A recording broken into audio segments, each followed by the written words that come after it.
Live! No. Yay!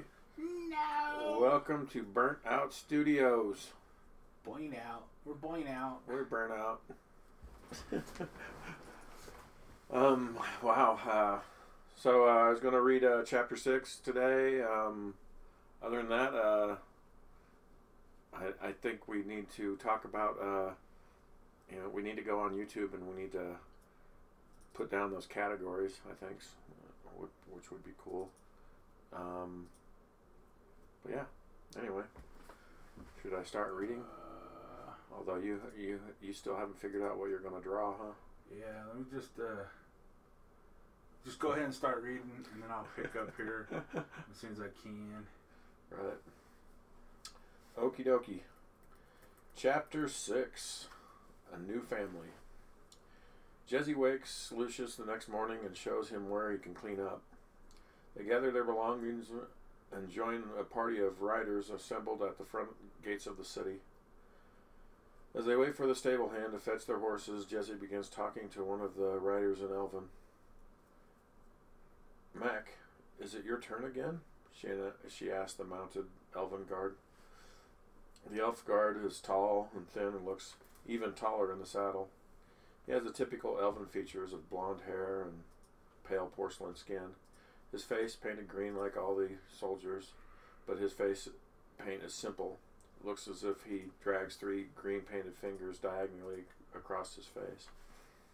He turns to face Jesse. As soon as he hears her sweet voice,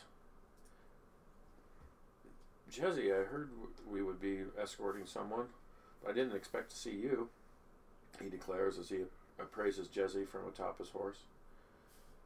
Jesse begins to playfully pet his horse. I thought I would come down here with Mikno and Lucius, she explains. Mac looks over at Lucius, who is busy staring at the woods and the river in the distance. Yes, I have heard of the human boy. He doesn't look so grand as to be causing all this trouble. It's all politics, Mac. The king has to listen to the wood watchers no matter how crazy they are. I mean, why listen to people who run around the woods naked? Jesse replies. Mac laughs and responds, their cult does grow, so the king must give them some sort of forum. Jesse looks over at the other 2 elven guards who are listening in on the conversation from atop their horses. Who are these handsome men with you? Jesse asks politely. My apologies, Jesse. Let me introduce you to these fine new recruits, Mac replies. This one here is Taz, and this one is Nick. Taz is very short and stocky, looking more like a dwarf than an elf, except for the pale skin and blonde hair. He has a full, bushy blonde beard, which is also strange for an elf. His face is painted with the traditional green paint, but his design is also simple. He has 2 large green spots over his eyes, making him look like a raccoon. Taz looks over to Jesse and nods politely. Nick is muscular and lean, and his face is painted with a single green stripe running down the middle of it.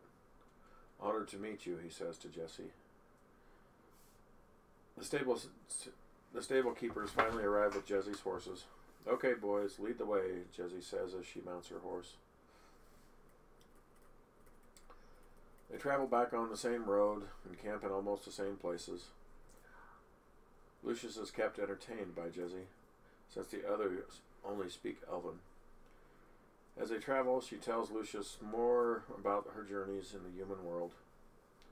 As she finishes a story about the day the mountain was hollowed out, Lucius asks, Why do you want to live with the people who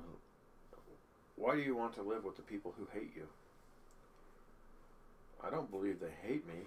I think most humans are scared, Jesse replies as she steers her horse around a mud puddle. But why do it? Wouldn't it be easier to just stay here out of sight? I guess that would be easier, but I don't want to live in fear. Fear?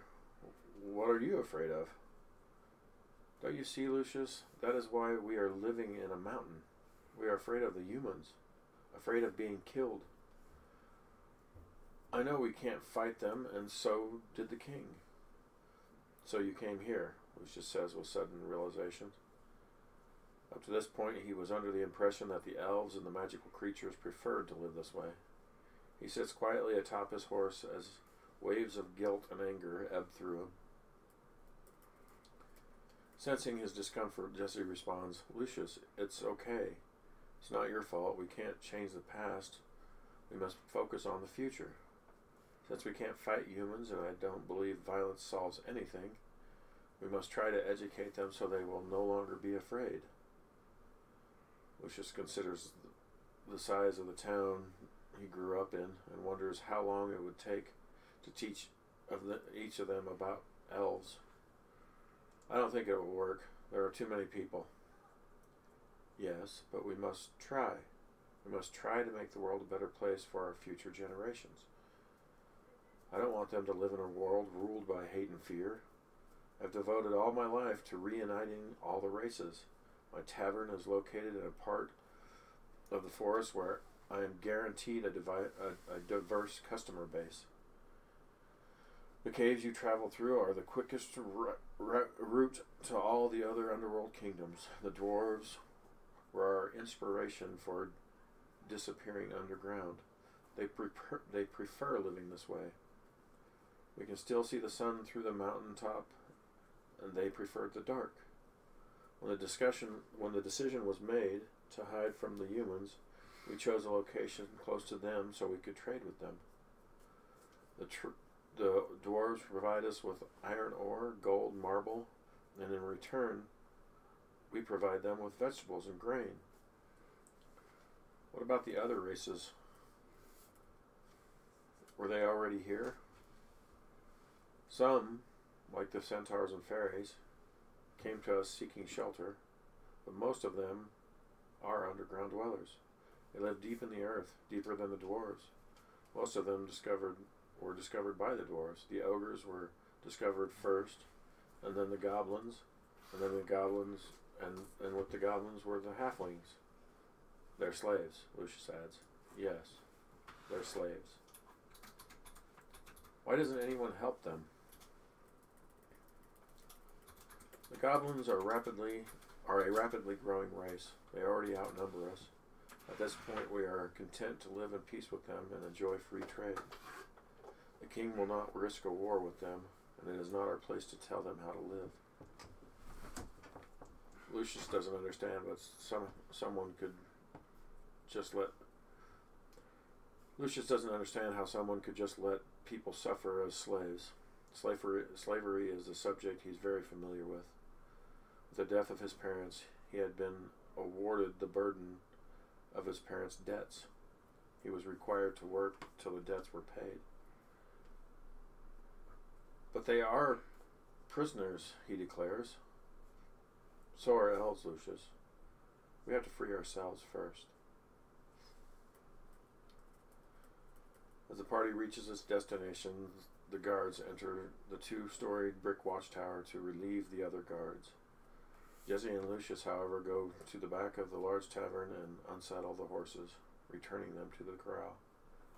Jesse places their bags inside Jesse's house, and then she rushes to the tavern as Lucius struggles to keep up with her.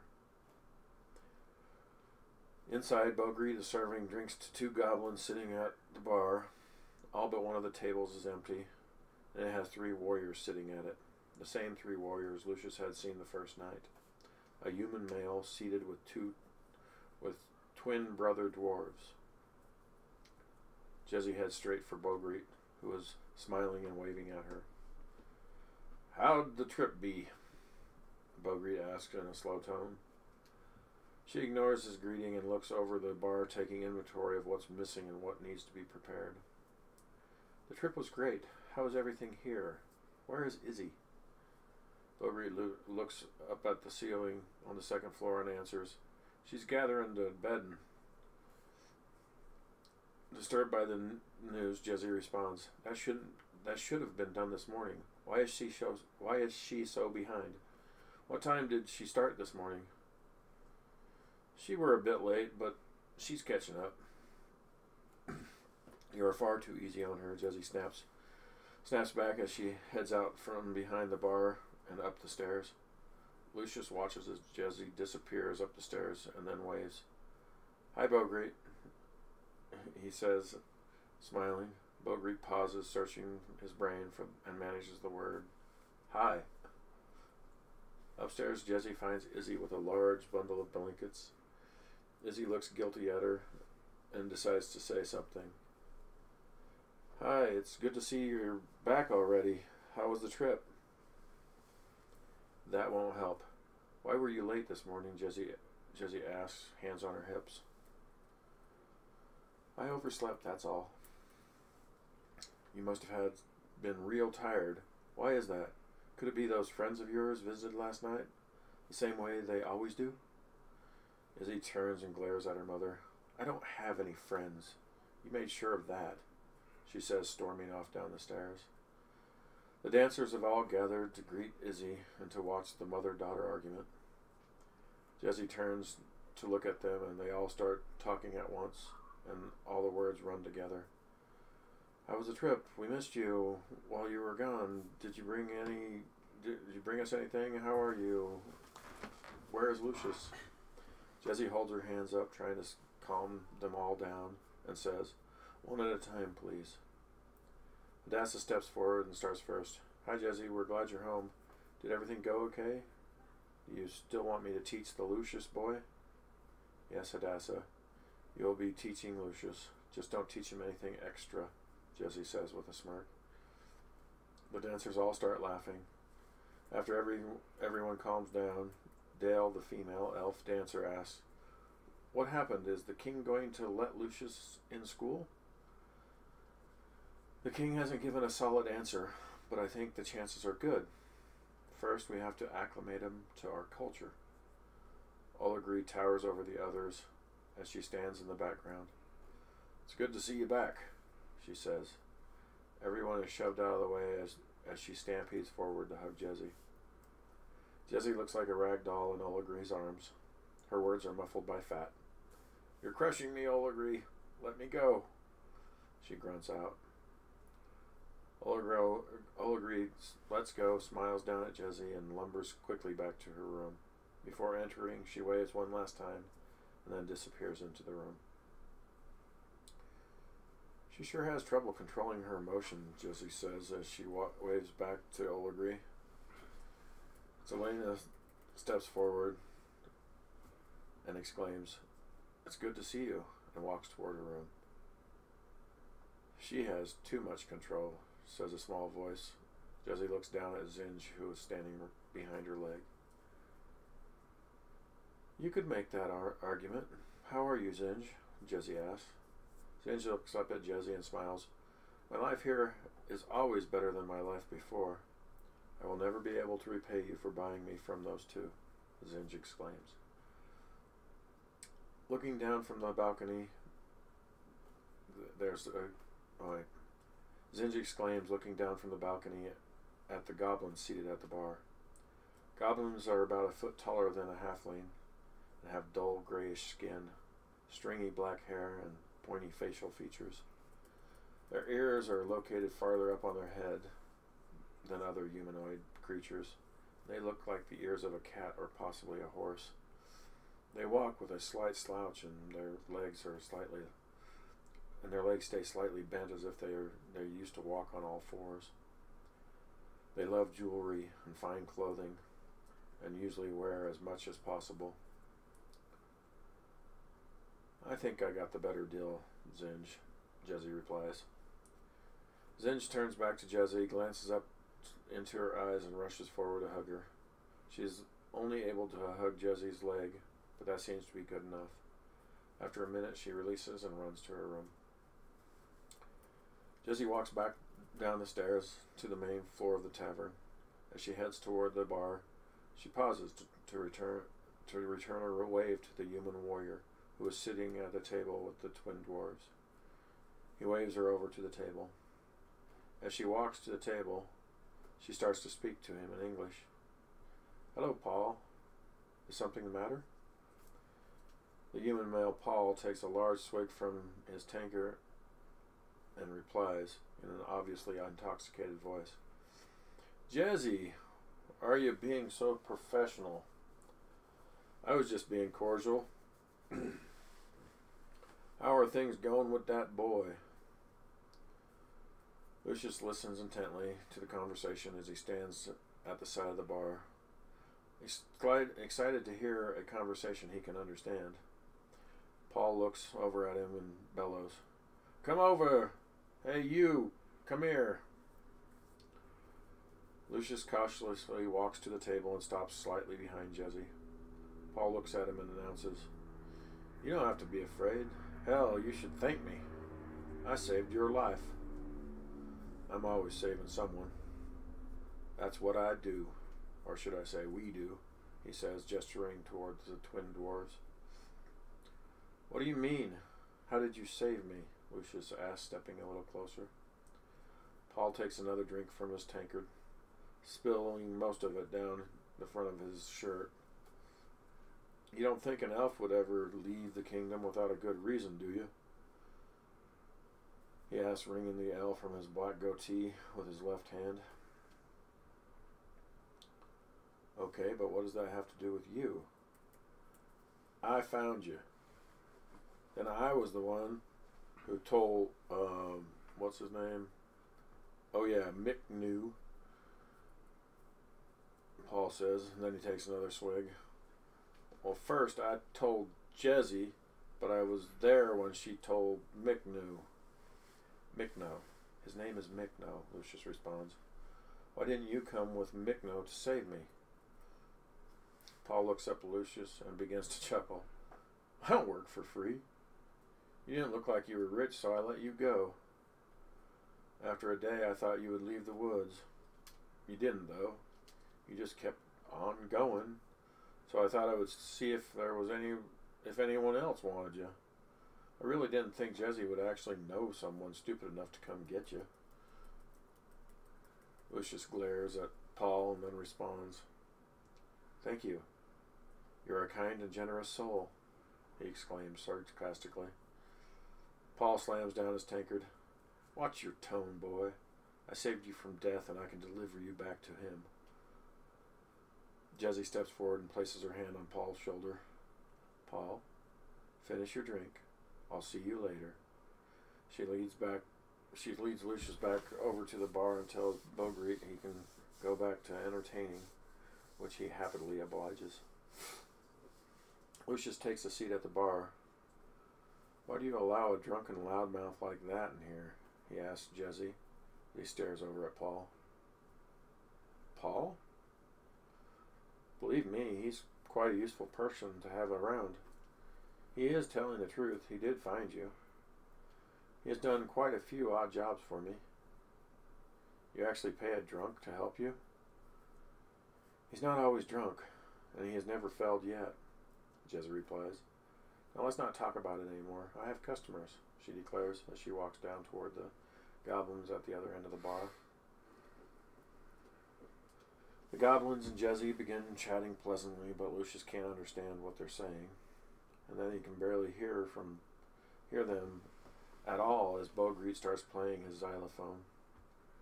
Lucius watches as the dancers come out of their room and begin to dance, and after about 15 minutes of watching, he decides to head back out to Jesse's house. He unpacks his things, and he watches the world pass outside his bedroom window. So you decided what you were going to draw, it looks like, huh? Yeah. I wasn't into, I don't know. I figured... Is that Nick now? Yeah, well, I pulled up this picture that I think we done a while ago. Yeah. And it was like, because I was kind of looking for this drawing up here in the corner to ink, and it was like, you know what? That just seems stress-free today. Okay. Anyway. Like I said, I'm really tired. And So, the next day Lucius starts his language lesson with Hadassah. Over the next month he studies and practices the language and helps clean the tavern. Jesse tells him that that in a few days Micno will be visiting. He spends most of his time studying in Hadassah's room, which is sparsely decorated. She has just a few candles here and there and a big double bed. As Lucius studies, Hadassah tells him all the good gossip. She really enjoys all the strange and exciting things in this underground world. How did you end up here? Lucius asks. Everyone has a great story of how they got here except me. I came here looking for excitement. I was told about this world, but I didn't believe it. So I came to see, Hadassah explains. Okay, how did some of the others end up here? I like a good story. I was here the day Bogreed arrived. Go on, Lucius says. There was a war being fought between the dwarves and the ogres when I first came here. Dwarves mined for treasure and had begun digging close to the ogre territory. A war started, and the fighting lasted for several months. You would think that ogres would have the advantage since they are giant compared to dwarves. But that isn't true. The dwarves are fierce in battle and have weapons made of the finest steel. The ogres, on the other hand, use crude clubs and stones for fighting. The dwarves were winning the war and spreading throughout the ogre territory. Bogreed was a heroic fighter in the first organized ogre army. During a battle, his entire army was wiped out by a dwarven ambush. He alone survived the battle, but was badly wounded in the leg and had to limp his way to freedom. He managed to make it to the closest kingdom, which was the Elven. When he arrived, Jezzy found him and brought him into the tavern. She nursed him back to health, and he was so grateful he stayed and devoted all his time to helping Jezzy. I believe he was infatuated with her. What about the other ogre, Oligri? I was just getting to that. It's part of the story. The war, if you could call it a war, soon ended.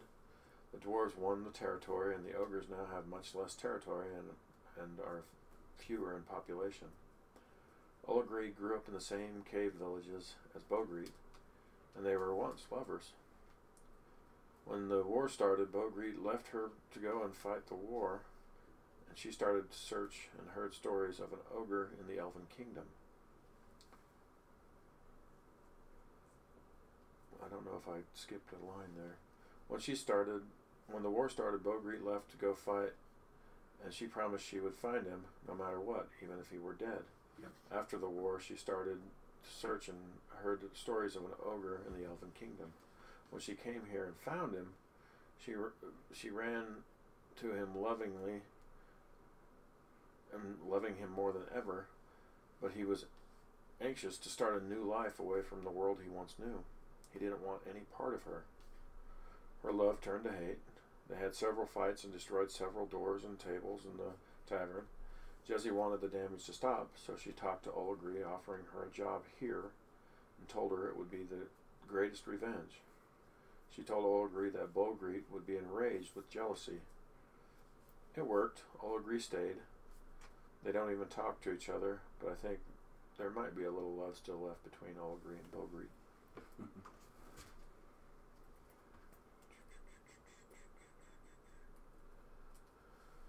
That night, deep in the woods, the Woodwatchers gather for another meeting. 20 naked figures surround one woman. Our spies tell us the boy has begun learning the language and says he is a very quick learner. The woman in the middle announces. A naked man in the circle steps forward. I thought the boy was to be left alone. He is an innocent. We agreed he in the tavern was to be watched. His progress is great.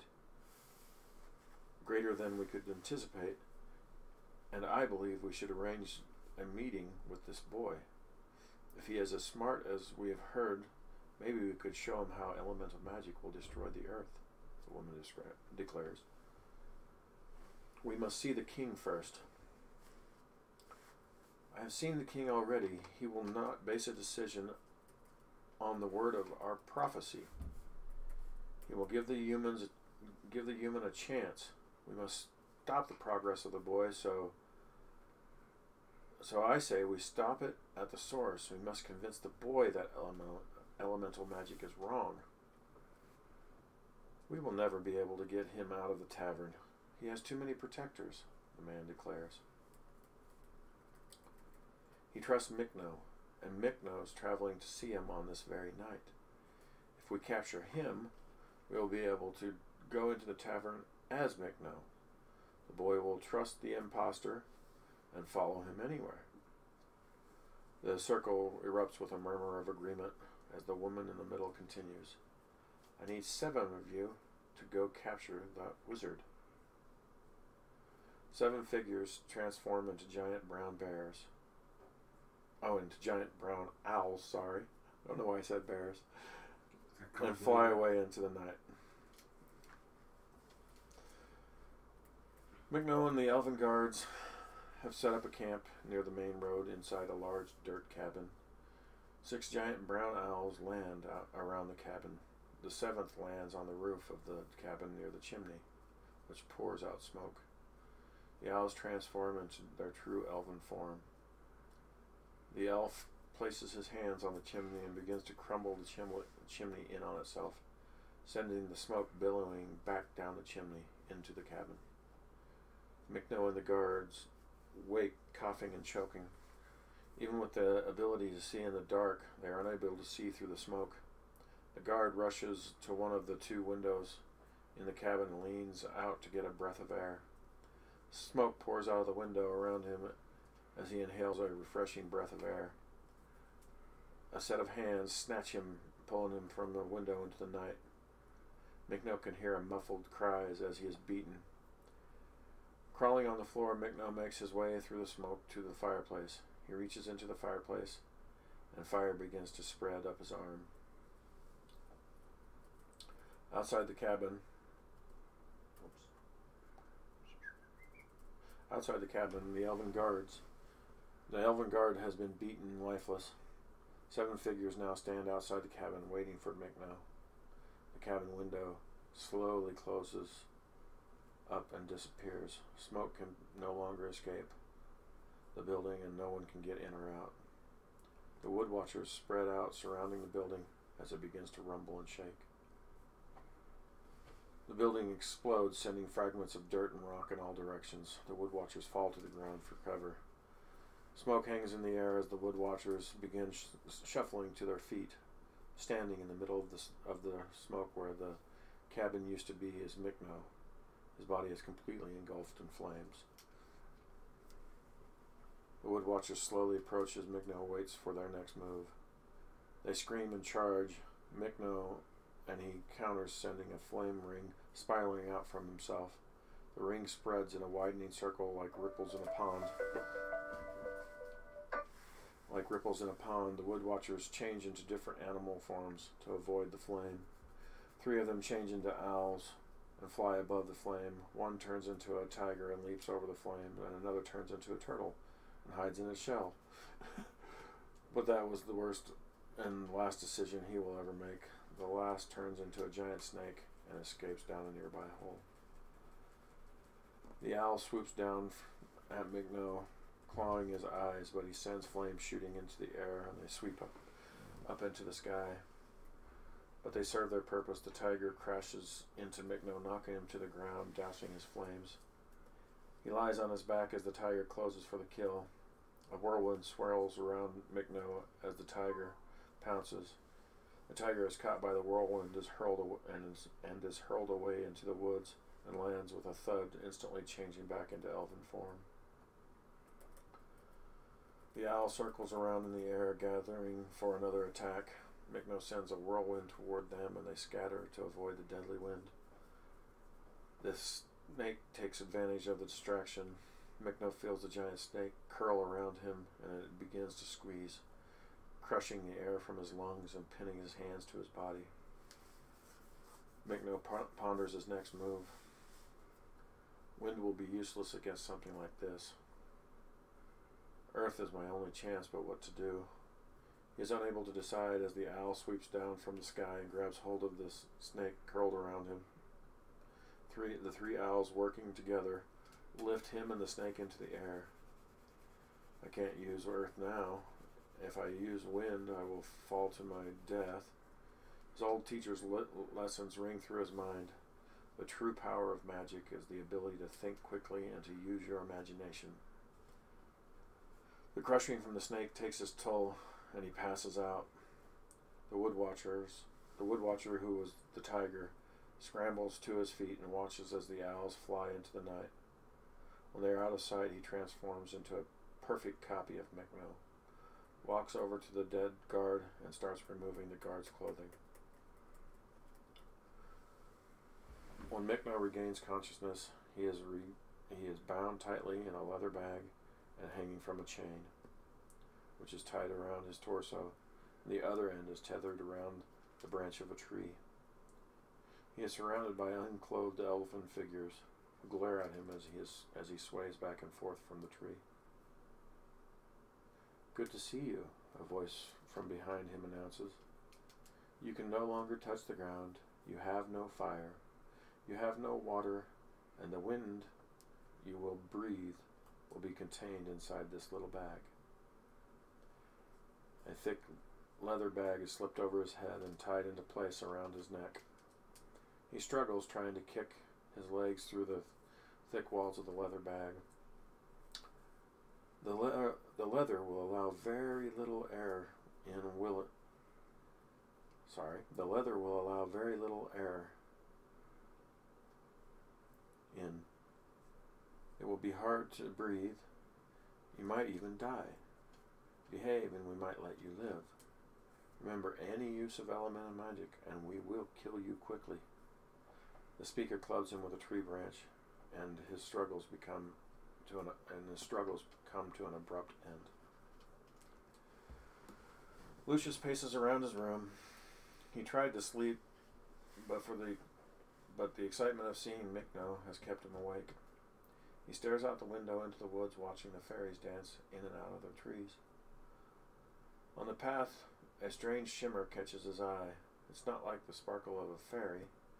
He recognizes it as an elven chainmail armor. A figure wearing the armor steps out of the woods and collapses to the ground. Lucius recognizes the figure and desperately hurries to the hallway. Jesse, it's Mechno, he's hurt." Jesse bursts from the room, dressed in a wool robe, her hair messy from sleep. Where did you see Mechno?" Lucius doesn't bother answering. He runs down the hallway and out the front door. Jesse following closely behind him. As they exit, she can see 3 guards standing around the beaten, bloody, unconscious body of Mechno. One of the guards, Mac, is trying to revive him. Jesse and Lucius rush over. "What happened? Who saw him first? What did you see? Who did this?" Jesse asks the guard. Jesse, calm down. "We saw him come out of the woods and just collapse. The better question is, why is he wearing armor and not his robes?" Taz answers. Let's get him inside. If we can revive him, he will be able to heal himself," Mac announces. Mac and Taz lift and carry him as Jesse leads the way to her house. They lay him on one of the cushioned chairs in the front room. "Thank you. We should be fine now. I'll come get you if I need you," Jesse declares, as she herds the guards out of her house. She closes the doors as the guards are forced out and turns to Lucius. Go and get some water." Lucius fetches the water from the waterfall in the washroom and carries it back to a large pottery basin. Jesse wets a cloth and uses it to clean the blood from Mechno's face. "It would probably be better if you just went to bed, Lucius," she declares. "I'll come get you if I need you." Lucius decides it would be better not to argue and reluctantly retreats to his room. He lies awake for about an hour, but exhaustion eventually wins.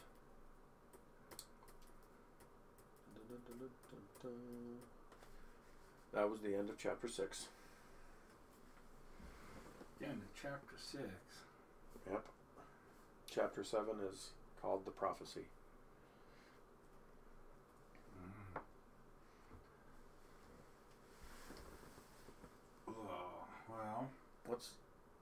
Does he have something in his hand, or is that just his hand? It's just his crappy hand. Crappy hand. Yeah, that's probably helps. No, it doesn't help. He's supposed to just be, talking with it, but right.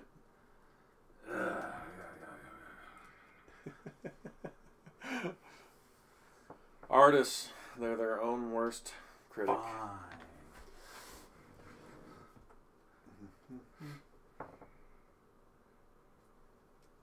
That's okay. It's better than I can do.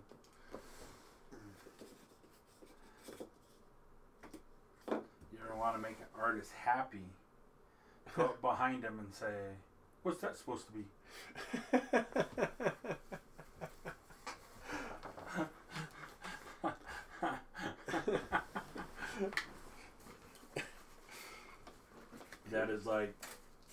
That's like instant just shut up and go away. Is that a flying cucumber? Oh man. You used to have like 5 guys standing behind you. Hey, what's that supposed to be? What's that? What's that now? What's that supposed to be? Oh my gosh. Yeah. Isn't there somewhere you need to be?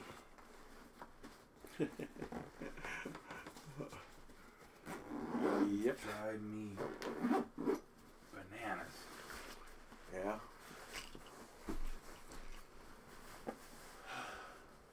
I think we should. I need to look into how much did it cost for you to get those T-shirts made. Or do you don't know. My wife did them. Because I think that I'd love to get that Shatteredtime logo but on a T-shirt. I was looking at it, and it looks like it cost you $10 to $12, depending on what kind of shirt you want. Right. And then $4 for shipping, because my nephew and his wife were wanting to. They were talking about doing a T-shirt business. Well, it's funny you mention that, because when I was working for Broovies, we got our T-shirts made at a place that's local in Salt Lake City, called Spilt Ink. Yeah. And I kind of wonder how much they would charge me. Well, this is just print on demand stuff, which is right far more expensive. Right. But here's an idea of a shirt that I was looking at doing. So I asked my nephew, I'm like, well, what are you into? But so is this his brainchild or what? No, this was mine. It was like, well, what are you guys into? Because unless you just put out a crap ton of stuff, you got to figure out how much you got to be able to make. Right. Unless you have to have a niche audience. You got to focus your audience. And so what do you love? Because what you love is where people will see the shirt and blah, blah, blah. And so she loves skulls, things with skulls on it. And he likes shooting. And so my idea was, well, if we did skulls with a shooting theme around it. And it's like that technically was a skull. But like originally I had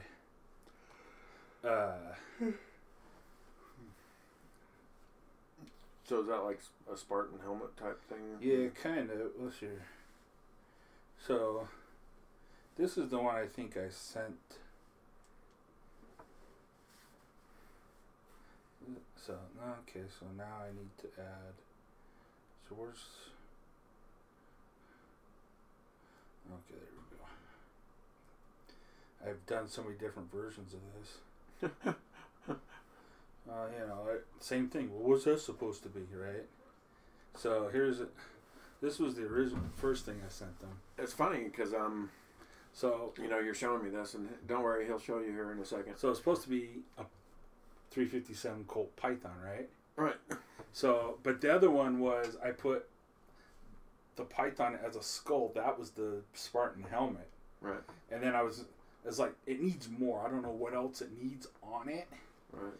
To flesh out a full shirt, but But the funny thing is that I think that would make a better tattoo than a T-shirt. Well, yeah. Well, that's kind of like what I was saying. It was like there was an idea. That was something I just did really quick down in Vegas when I was on vacation there, and it was like, well, because they were showing me these shirts that they like, and it's like, well, there needs to be more to it. But and because of that, I started watching a video popped up on my feed, probably because I went and looked at pricing for shirts, whatever.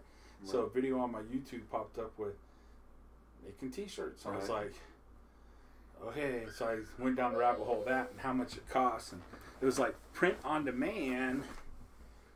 If you just want to print some shirts for yourself, that's cheap. And if you just want to print some shirts for your fans, that's cheap. As long as you don't want to make any money. Right. What was fascinating was to find out that they say to sell the shirts, unless you have an in, like Demolition Ranch has an in. Yeah, Bunker Branding is his. Right, he has an in community print shop audience. Oh yes. Or marketplace, right? But in order to find the people that don't watch his show that might still be want his shirt, you buy Facebook AdSense. Right. And one of the guys was showing that on average it costs you $10 to get somebody to buy one shirt. You spend $10 per T-shirt. It costs you $10 to print it. Costs you $10 to sell it. It costs you $4 to ship it.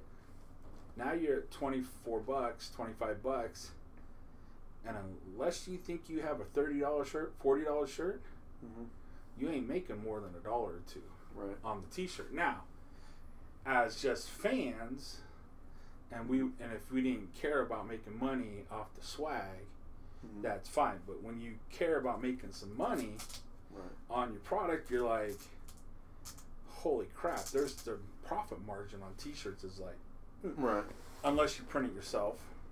Right. And so that's why I'm wondering if it more advanced. I haven't talked to them, but I'm just thinking that maybe if we talk to Spilt Ink and see if they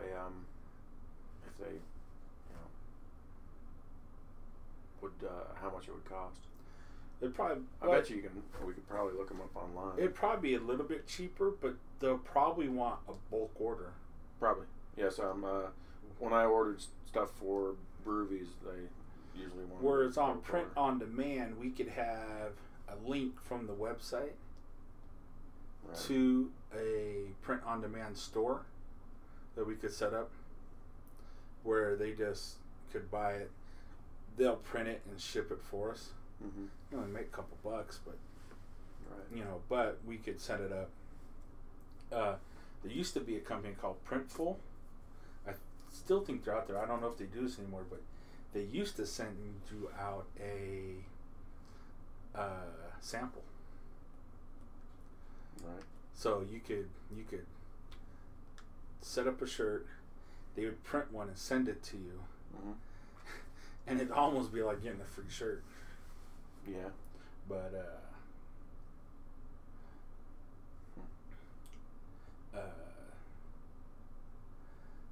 I've been going down the rabbit hole with that stuff, and I need to get a hold of him and have a conversation with him. I was telling him, it's unless you have a built-in audience. Look at tons of friends who want to buy them. I go, well, that's great. Well, 10 friends, and you've made $100. Woohoo! What do you do after that? Right.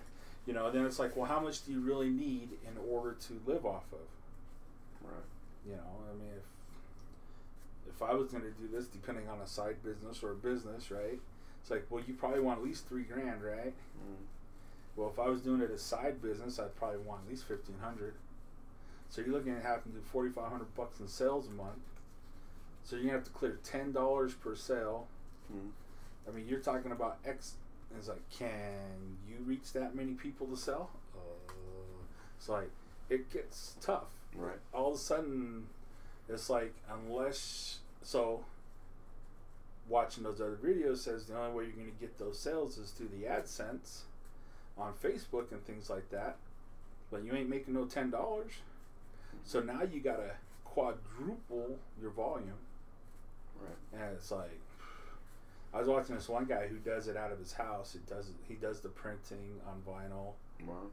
And silkscreen, but he has presses. He does it all out of his house, and he's doing I think he had a $40,000 a month, $16,000 a month. He's doing really good. Right. But he's showing taking boxes, loading them up in his car, going to the post office, coming back, grabbing more boxes, going to the post office, coming back. He's just like, it is just. He's like, if you think it's, I'll print a couple here, I'll print a couple there. It's like, this is just like anything else, full-time business, right? Right. But he's doing pretty good. But once again, his profit margin is because he's doing the printing himself, the printing and the shipping. Right. So even though you're still probably paying the same shipping, inside the printing cost of the shirt is a printing and shipping, the labor to do all that. It's pretty much what you're paying yourself to do. Right.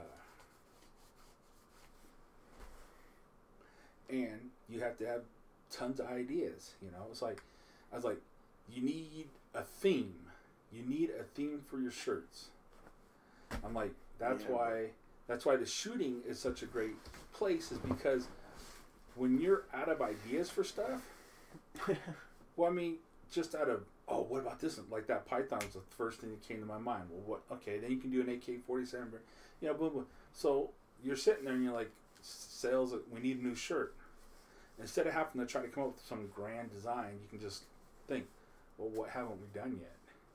Well, yeah, but I mean, we haven't done a Mossberg, you know what I mean? Right, but our, I mean, as far as just ideas that we have, I mean, shit, there's so much stuff that we could put on a t-shirt already. I mean, the Shatteredtime, I think that logo will look fantastic on a shirt. Right. And go ahead and click on it. It's just up above it. That would be awesome on a shirt. And then just, you know, Town Called Liberty. I think that would be fun on t-shirts. But even just Burnt Out Studios, the Phoenix, I think that looks great on a shirt. And we've already seen that on a shirt. Yeah, that one wasn't a very good shirt done. I mean, that was a digital transfer. It wasn't done very well. Right. But yeah. Well, I think, you know. No, I think I'd love to have a bunch of swag. But mostly, I think, you know, we have to look at it as it's not really that we have, and you know, that we're selling the swag to make money. I mean, yes, that's a side benefit of it, but it gets us out there. Yeah. Because you know, the other day I was at work. You know, I work at a restaurant. Hi. Anyway, I was a customer came in and they were wearing a Demolition shirt. I hadn't seen one of those in Utah yet. That was the first one I've ever seen. But you know that, you know, a person that, you know, like Demolition Ranch, I mean, it's taken a long time for us to just see that stuff on the street, you know. Oh, yeah. Well, it's starting to get out there now, but Black Rifle Coffee. Oh, yeah. You know, stuff like that. I've seen a few things of Black Rifle Coffee, but not really a t-shirt, just mostly like coffee mugs and stuff like that. But yeah.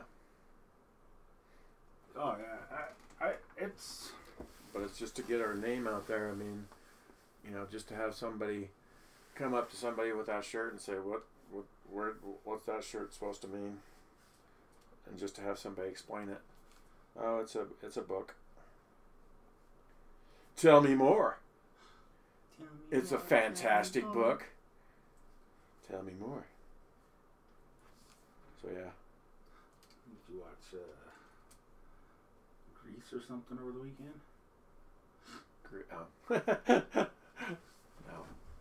No. I did watch something that was kind of fun. On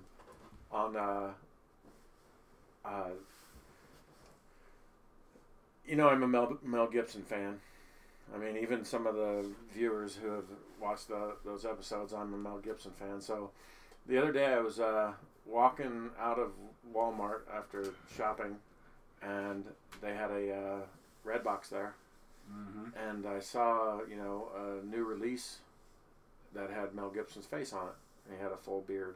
Right. Yeah. I'm like, what the hell is that? Is it the Santa one? And it said Fat Man. Fat Man, yeah. And I was like, that trailer looked hilarious. So I clicked on the description that said, you know, Santa Claus is working for the government, and you know, and it sounded like an action movie. And I'm like, oh God, I got to see this.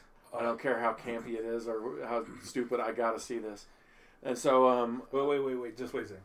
Now, the trailer that I seen, I didn't read the trailer. I didn't watch it. All I saw was, I think it was my brother's Roku, but the blurb for it was a kid hires a hitman to kill Santa Claus. Yes. And I said, hilarious. I mean, so I didn't get what? So there's two different stories kind of going on, because, you know, Santa Claus, he's not living at the North Pole. Sorry for spoiler alert here. Well, you're gonna spoil the movie for me. So that's what Marty does best. Yeah, he's not living at the North Pole. He's living in Canada, believe it or not. I believe it.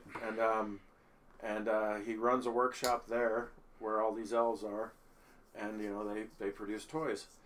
Now, the hitman that gets hired, he actually, as a hobby, collects toys that have they stamp everything that they make at at Santa's workshop, made in Santa's workshop. And so he collects toys from people who, you know, get these toys, you know, from Santa Claus, because over the years there's less and less people that are actually good, and Santa knows if you're naughty or nice, and so he'll deliver coal to some of the people that are on the naughty list, but most of the time he doesn't deliver anything to them. He just ignores them.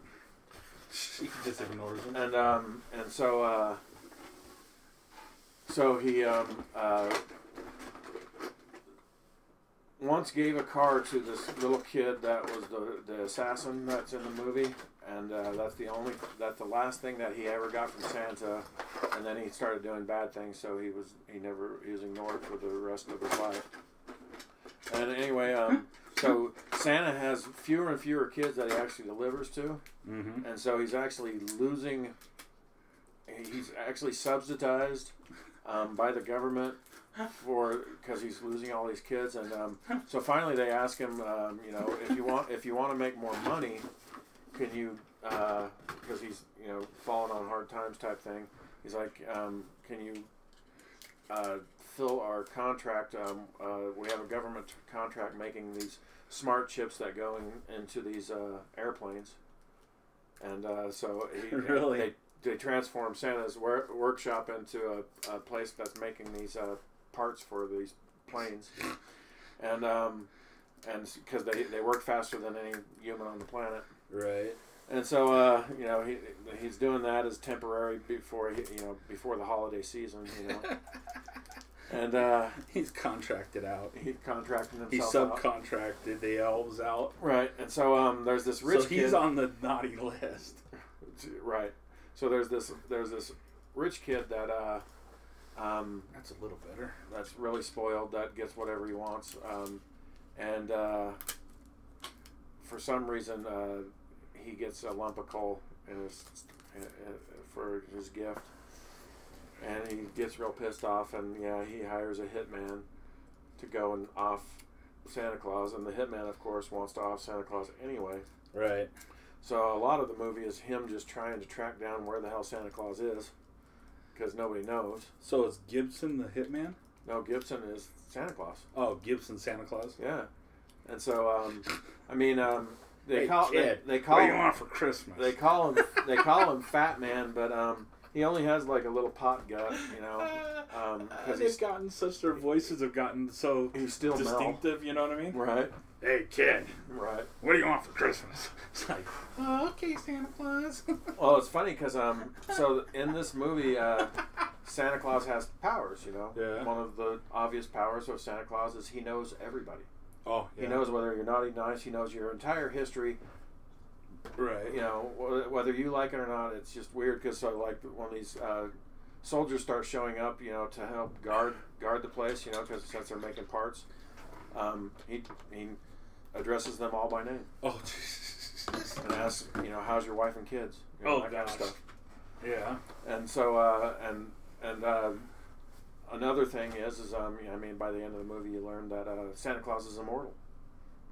You know, he gets shot. Some people shoot at him as he's flying over with the reindeer, and they shoot through the sleigh and actually hit him. And he says, "Don't worry, it'll heal." And you know, and I mean, it's not like Wolverine fast, but he heals fast. But yeah, the Hitman is played by one of my favorite actors, and I'm trying to remember his name. He's played in a lot of Tarantino movies. He was in he played the sheriff that was going in Hateful Eight. He was the sheriff that was going to go to the town and become the new sheriff. Oh, that guy, Walter Goggins. Walter Goggins. Thank you. How do you know that? Because I loved him from Justified.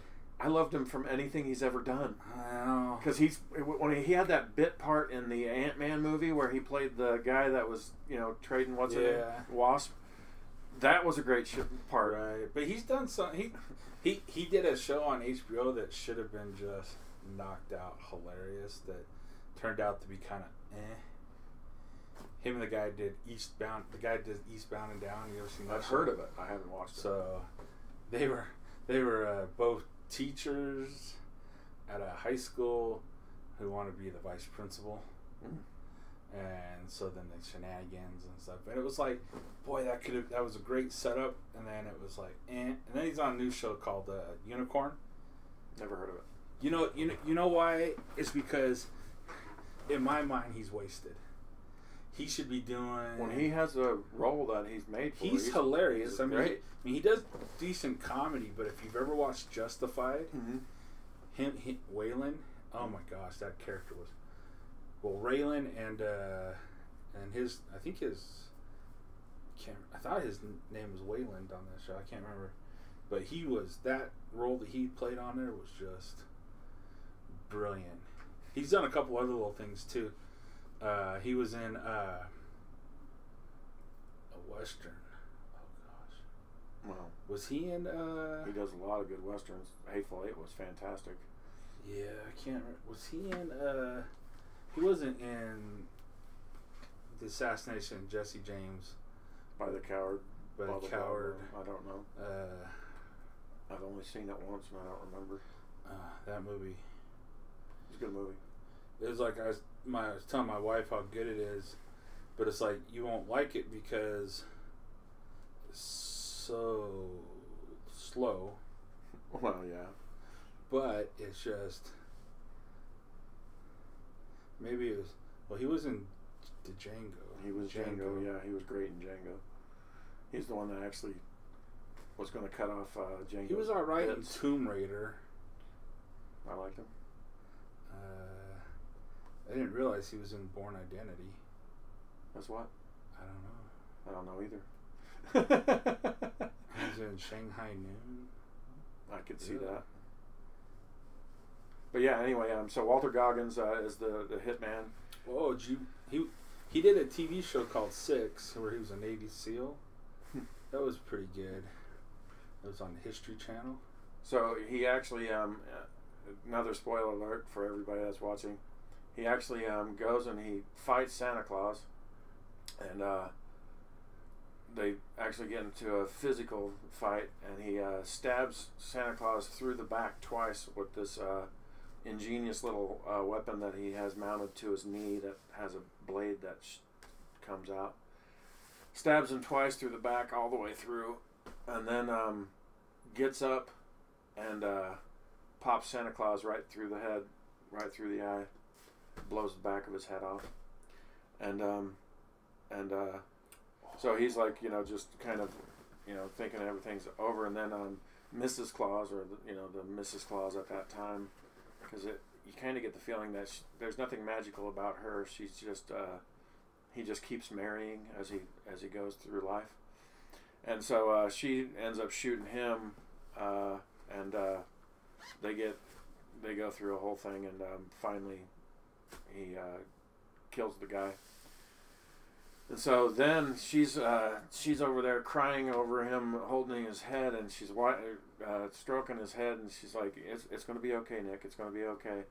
And he wakes up, and and then there's this really cool end scene where he goes and he visits that kid that put out the contract on him, and he sits him down, and he's like, it's always been my policy, where I don't get involved, I send the call out to the really bad kids, etc. But now, because of you, I'm going to visit every bad child. And and he has this eye patch on his head, and he takes it off. And the kid's like, he's like, "Look at me." And he tells him that he's going to, he's like, "I know when you're asleep. I know when you're awake." He gives all that stuff. But yeah, it's a great. It was a really good movie. I liked it a lot. I remember I finally saw right at the bottom of that list of what movie it was. It was called Diablo, with Clint Eastwood's kid. Okay. That's a fun little movie. That's a good movie. Just trying to think if I've seen that. Huh. Yeah, I'll have to go and check it out. It's good. Oh, another thing that I saw an advertisement for, because I was on Amazon Prime, and the Fat Man was on there, and I knew it would be because I saw it at the Red Box. But another one that was on there that I had never seen, because I stopped, for everybody out there, I stopped watching TV a long time ago. I just watched Netflix. I mean, I'm sure everybody out there is probably in the same boat as me. I hate cable type TV because it's all commercials and bullshit. But one thing that I do miss from cable TV is I miss seeing previews for movies. I love trailers. I mean, if there was a channel that just had trailers on it, I'd watch that channel all the time. It's called YouTube. Yeah, YouTube. You can look up whatever you want. But there was a movie for Arnold Schwarzenegger and Jackie Chan. It's a really. It's a sci-fi fantasy movie. God, what the hell was that called? Huh. Hold on, let me look up the title. But it's Jackie Chan. From what I gathered from the preview, is he plays a dragon.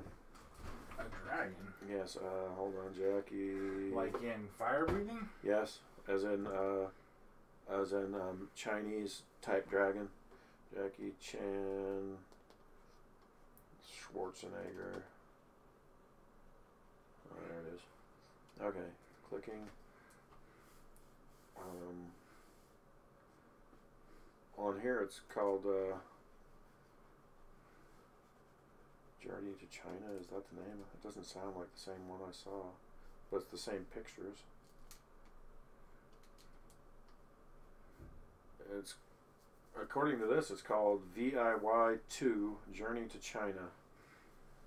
But it had a different... Oh, that's it.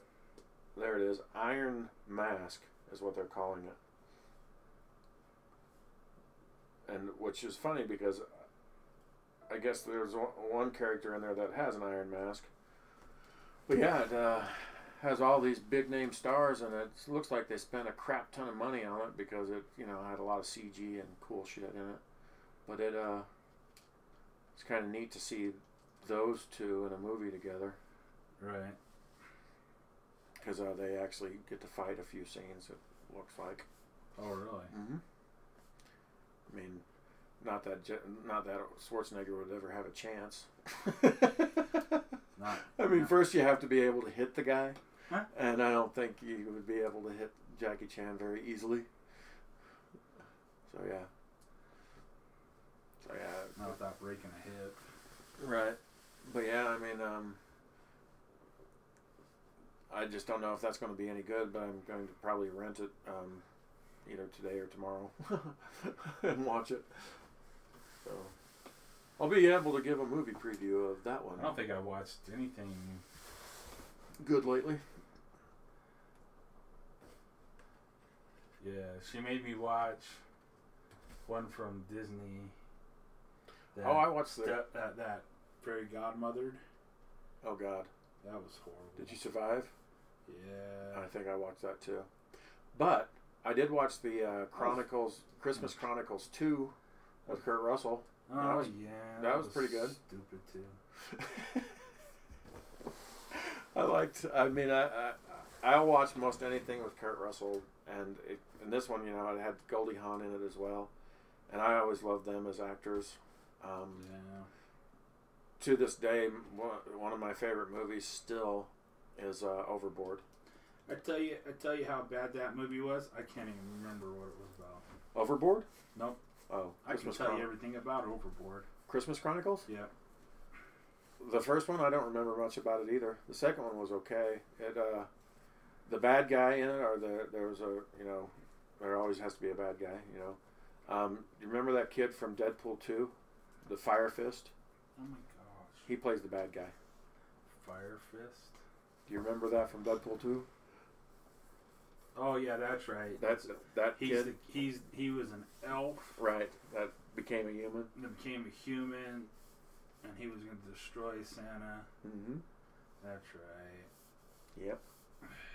And he almost succeeds. Bum bum bum. Yeah.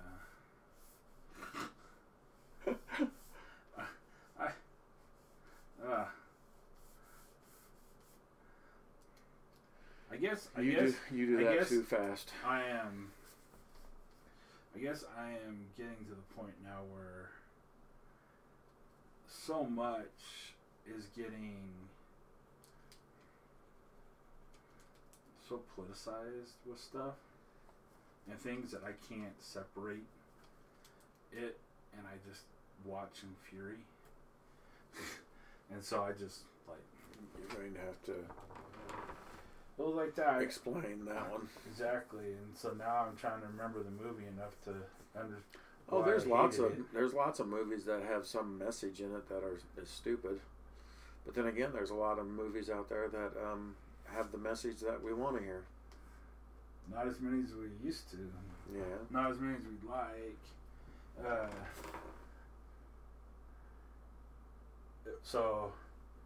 I'm trying to think of that. Because, for instance, there's a musical. I don't really like musicals, but there's a musical, Rent. Yeah. And they remade that about, I don't know what it was, 7 years ago or more. And I was watching Rent with, I don't know, I think it was back when I was married. And I was watching it, and one of the very first songs in the movie is, the gist of the song, I'm not going to sing it, is live for today, don't think about tomorrow, just live in the moment type thing, Right. And don't plan for the future or anything like that. And because that's stupid. And that message to me was, I was completely lost at that moment, because I couldn't believe that anybody, especially in the extreme poverty that they're in, because Rent is about people that are actually living in an abandoned building, mm-hmm. in squalor, and thinking about how, if you're not going to plan to pull yourself out of this hole that you're in, then I just, so I couldn't handle the movie. So yes, that message completely pulled me out of the movie and made me absolutely hate it. Yeah. It's just, there's so much going on right now out there in the world. Well, yeah. With eroding what I believe are important morals Mm-hmm. and standards, and like the Christmas movies. I mean, haven't made any spares of them religious. You know, especially with that Santa Claus one. I think going with Caruso. I think maybe the reason I didn't like it. Yeah, I don't know if I'm trying to remember it. It was so. I honestly don't remember the plot of the first Christmas Chronicles. That the second one was I remember about because kids losing faith in Christmas. Right. And Santa's thing falls, his sleigh goes down. I don't know, but it's like the whole taking Christ out of everything. You know what I mean? I mean, to the point where, you know, it seemed like it was. It just seemed like they were just trying to take, like, well, his name is in the title, but it's not what it means. Right. You know, type of thing. And I understand a lot of people don't celebrate Christmas because of that. Right. But it just seems like there has been an attack on religion lately, and that's a good place to do it, especially on the actual supposedly freaking holiday that was supposed to be centered around them. Right. So, well, by the way, I finished that. I think I mentioned it last time we were talking. I got hooked on that Scientology show. You know, Leah Remini, and great show, by the way. I think I watched most of that. But what was funny is the second to the last episode, you know, because she only did 3 seasons. Second to the last episode, she actually had a bunch of people come on to her show to kind of give their panel discussion, and they were all people from Jehovah's Witnesses, because Jehovah's Witnesses, they have just as many reported abuses and all these things in their church that the Scientology community has, because there's always somebody reporting something that went wrong, and they were, it's funny because it was I got to learn a little bit about the Jehovah's Witnesses. I didn't know that they I knew that they didn't celebrate birthdays or anything, but they don't celebrate anything, and their entire thing is from the moment you get in there, all their preaching is doom and gloom. They're all preparing for the end of the world. Right. Well, yeah. I mean, and even most. I don't remember, quite a while ago, I talked to you about we should write a series of books, because there was a series of books that was written about Armageddon. Right. And what was it called? Watchtower? No, it wasn't called Watchtower. But what was fascinating about this set of books was how, so during the rapture, right, the evil was supposed to get their comeuppance. Yes. And it seemed like the people that were reading these books, like frothing at the mouth of the great comeuppance. Right. You know? And I thought it'd be fun to write a series of books of showing the most, just doing the most NC-17 destruction of people, you know what I mean? Mm-hmm. And then selling it as a Christian book to these people, because they probably would just love it, suck it up and love it, and then to be like, you hopefully, if judgment and all that stuff is right, they'd be sitting at Judgment Day going, you'd be going, you read this? Yeah, it was amazing, wasn't it? No. You know what I mean? It's like you hear a lot of people, and so if you're a conspiracy theorist, which I might be every now and then, we talk about, well, why does the mainstream right or whatever like this want to get into wars, do this, do that, and all this type of stuff, and it's there are conspiracies out there that say that if they can just hasten the second coming, it's a way to, because the world has to get, in the scriptures, the world is at its most evil when Christ comes again. So it's almost like it's the ends justify the means. Right. So it doesn't matter if we do all this horrible stuff, because then the second coming we'll all live in happiness. You know, it's that's one way to look at it. I think there's going to be a rude awakening of people who are going to sit in judgment day and go, wait, I'm going to get penalized for that? It's like I was doing what everybody else was doing. Yeah, I was just going with the flow. Right. You know, and like that. It's like, wait, you mean rolling through that stop sign?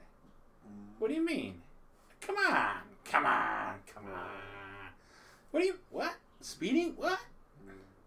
You know, it's like, well, it's still breaking rules. Right. Breaking rules is, you know, it's like, come on. I think it's going to be a hard thing for a lot of people. And so, it's like, so in one of the prophecies that's in the expanded works of the LDS Church, is it says that Christ will come in a time when the Constitution hangs by a thread. Right? Okay. So, is it hanging by a thread? Not yet. It's hanging by a few cords. It's getting closer. But, you know what I mean? And you know, that interpretation is widely open. Right. Because we could succeed and succeed again and succeed again, and you can still take that Constitution and take it another place and another place and another place and another place. You know, so it's not like this is the time. But it's funny to listen to some people talk about. It's like, well, let's just get it over with. Let's just hurry up and get it over with. And it's like, it's funny. Why would you advocate? Because you know the death and destruction that's going to happen at that point. Right. Why would you want to advocate? The whole point is, even if you know you're going to lose, you're supposed to still fight the good fight until the end. Right. It's the whole thing of what Paul said. I ran the race. I fought the good fight. You know, even if you're going to lose, you know, otherwise, you can say at Judgment Day, and he goes, so how come you didn't try to stop it? Because you were coming. So what do you mean? So what? So you let all that happen? Just back a line. No, you know, yeah, you'll get in, but back a line. Oh shit, man! I gotta wait how many years do I get? What? You know? Yeah, it's funny because with the Supreme Court saying, you know, that they're not even going to listen to any of these cases, I sometimes wonder if you know, because I was listening to different shows and different speakers, different YouTube podcasts, etc. And they were, you know, all saying, you know, that people have, you know, lost faith in this election and stuff. And I personally think that what we should do on the conservative side is when the next election rolls around, do as much blatant cheating as humanly possible. I mean, literally, you go to the poll dragging a suitcase full of ballots that you filled out yourself and turn them all in, and then when they post these videos saying, look, here's cheating, the Republicans are cheating, or the, you know, blah blah blah is cheating, we just throw up our hands and say, yeah, so? Right, but you'll go to jail. And it's like, because... Yeah, but they've set precedent. Yes, the precedent now that they've set is you can cheat, you can be caught on video cheating, and never to Supreme Court. No, they can. That's the same thing with the Proud Boys and Antifa. Antifa can go burn down buildings. They can go and stab people. They can go and shoot people and get released that night. Proud Boys go somewhere, cough on somebody, and get arrested for assault and battery. So they've already set the standard. They can cheat. If you try to do it, you're going to go to jail for 100 years. All I'm saying is if the Supreme Court refused to do one case, and they can't, suddenly turn around and say, "Oh, well, we'll hear this one," because when it comes to voter fraud, they can. That's basically what they're saying. What they said is, that the Supreme Court doesn't like to touch anything in that political arena. Right. They don't want to step on states' rights. Right. The thing that was on Tim's show last night that was fascinating about that was how Tim brought up with the fact that states entered into the union to follow a certain guideline. So it was like, so you joined the union with the understanding that you weren't going to cheat an election here, so that this state felt like it was heard. Right. And that was violated. Yeah, and that's why Texas brought the lawsuit. Right, but I know that was what they said, but it's like so much of verbiage and law is around verbiage, proper. And it's like, I don't know if that was properly conveyed, the idea that, no, we joined the union, fine, we're leaving the union, and we're going to take our oil with us. Right. That's that right there. And I think, and that's what Tim's been saying the whole time, is like, get off the Dominion voting machines, get off this, get off that. You got to just say, you've got to narrow it down and just say, I'm sorry, but there's discrepancies about, you almost have to go down to like that type of discrepancy of, we entered into the union in good faith. They have to establish they need to show good faith, and we want you to look into that good faith. Right. And here's the other way. Here's the other way Texas should have done that. Or where's all the rest of the Republicans who should be backing out the door and saying, we want you to investigate these 4 states' election results, because we don't believe Georgia's Senate race is going to be legal. Right. But I mean, it's just so uphold it that way. Attack it, but the Supreme Court won't even hear it now. Well, it's been established. The Republicans just don't care. It's like, I mean, I love the way Tim put it. Obama said you have to have health care. If you don't, I'm going to fine you. Right.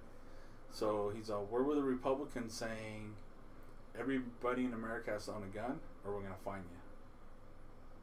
Right. If the Second Amendment is so important to them, right, say, fine, we will sign off on that. You just have to sign off on this. Right. Well, the healthcare mandate, that was passed at the dark of night, on the last moment. There was no way that anybody could argue against it, type thing. Alex Jones was yelling 20 years ago, if you think the Republicans and the Democrats are different, then you're smoking dope. Yeah. And there needs to be a large third party that comes out of this.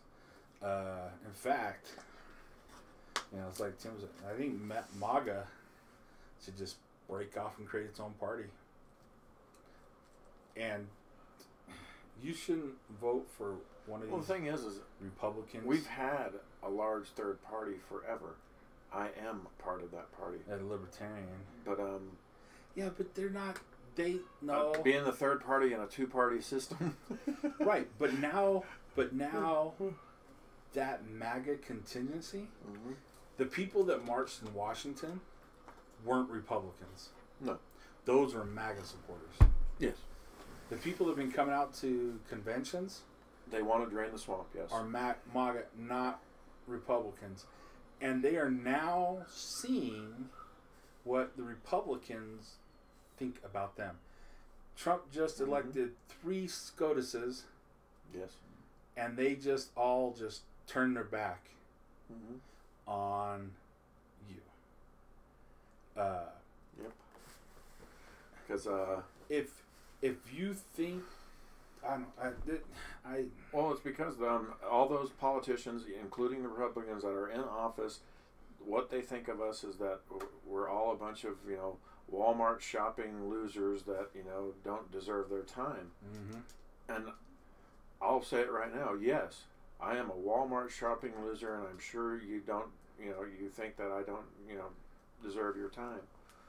But eventually, some people are going to get pissed off. I mean, we've lost faith completely in the electoral process now. I really, really sometimes want to hit the fast forward button just so I can see what the next election is going to look like. All right. Well, I've told my wife, long held type of idea, it's like, well, if I'm going to go to hell, I'm going to own some shit there. I mean, you might as well, right? I mean, if you know you're going to go, you might as well bank up some street cred, right? Right. So my idea is like, you want to play this game? Let's go. Well, like I said, you know what? And then it's like, and you just start attacking the people that were in favor of this, and you start taking everything away from them, using their philosophy. Like I said with The Rock, I take everything away from him. That's tomorrow. I would say a person that size, a man of that size, that's toxic masculinity. He must frighten every female that gets around him for fear that he can just take them and do whatever he wants with them. Right. That type of size is grotesque, and it's intimidating. It's terroristic. You want to play the game? I will play the fucking game, and I'll take that away from you. I'll take the Avengers movies. You've all done too many of them. You don't need to act anymore. Give other people a chance. Right. Create a line, and you have a line. 1,000 people deep. The next person gets the next movie. Right. There's 1,000 movies. You put them in order. Next person gets the movie. Next person gets the movie. True equality. Next person gets the movie. True equality is what you're saying? That's right. Oh, you did a movie already and you're white. Yeah, you don't get to do another movie for 10 years. Right. F fucking you. Oh, and guess what? Since you had made so much money on those movies, we're going to charge you 20% of your entire income to pay for their movies to be made. Yeah. No, that's what happened. I'm just saying, you want to play the game, we'll play that game. Right. I mean, we'll come, because apparently the squeaky wheel gets true. the that's true. And all you have to do is play the victim. Yeah. That is true. If you can play the victim card enough, you can get what you want. Right. I mean, that's the whole point of 1984, right? Is when they start striking words out of the dictionary, they talk about, you tell me what words don't make a difference between me and another person. And you'll start finding that list of words gets very tiny. Tall, weight, height. Can't use any of that. Have not, right. Gone. You think that's funny, but all I have to do is go to a psychologist and lie enough to him to prove that I have psychological damage due to you using those words against me,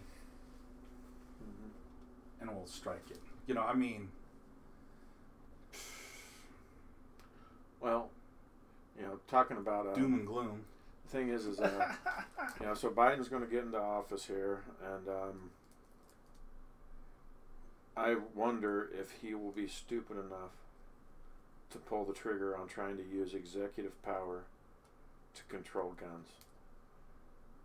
Because he says he's willing to do it. Well, do you see on but Tim? Do you understand how stupid that would be? Well, so Tim played a leaked audio of him talking to a bunch of civil rights activists. Mm-hmm.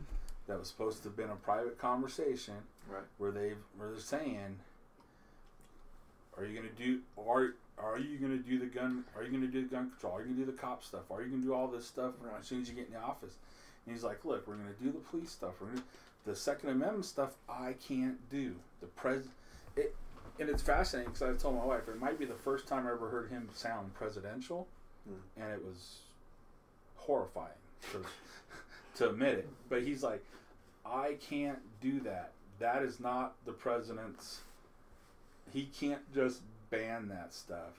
Well, yeah, but lately, one of the things that we've already seen is the ATF has been able to get rid of certain things like the bump stock just by rewording things. Mm-hmm. And I mean, you can reword things to where semi-auto suddenly means auto, and you can... Right. But he's saying, no, we'll do that, but we have to go through the proper channels. Right. So they did it. They took it to the courts, and the court said yes and upheld that. Now they can go and administer those laws. But he's saying, I can't just do that. Which was, it sounded good on its surface, and they were all pissed off at him. And he's like, you can't circumvent the Constitution. You have to leave it intact that way. He's like, but you can challenge it in the courts. And if you can change it in the courts, then we can do whatever we want. So, yeah, I mean, and it's a conversation I've had with my brother, I've had it with you, I've had it with a lot of people, is, because a lot of people are going to get shot coming for guns. Yes. It's just, and if I was enough people willing to take on that? Well, if I was a police officer, the moment that somebody announced that they were doing a mandatory gun grab type thing, that would be the day that I quit being a police officer. You would hope. But so, it's the same thing now. So they say wear a mask without any scientific proof. And cops are out there arresting your ass. So, for what? It's not even the law. It's because the governor told them. Right. They're saying that was criminalistic. That's being criminal. To just go and live your life without a mask. No, and do his bidding. Mm-hmm.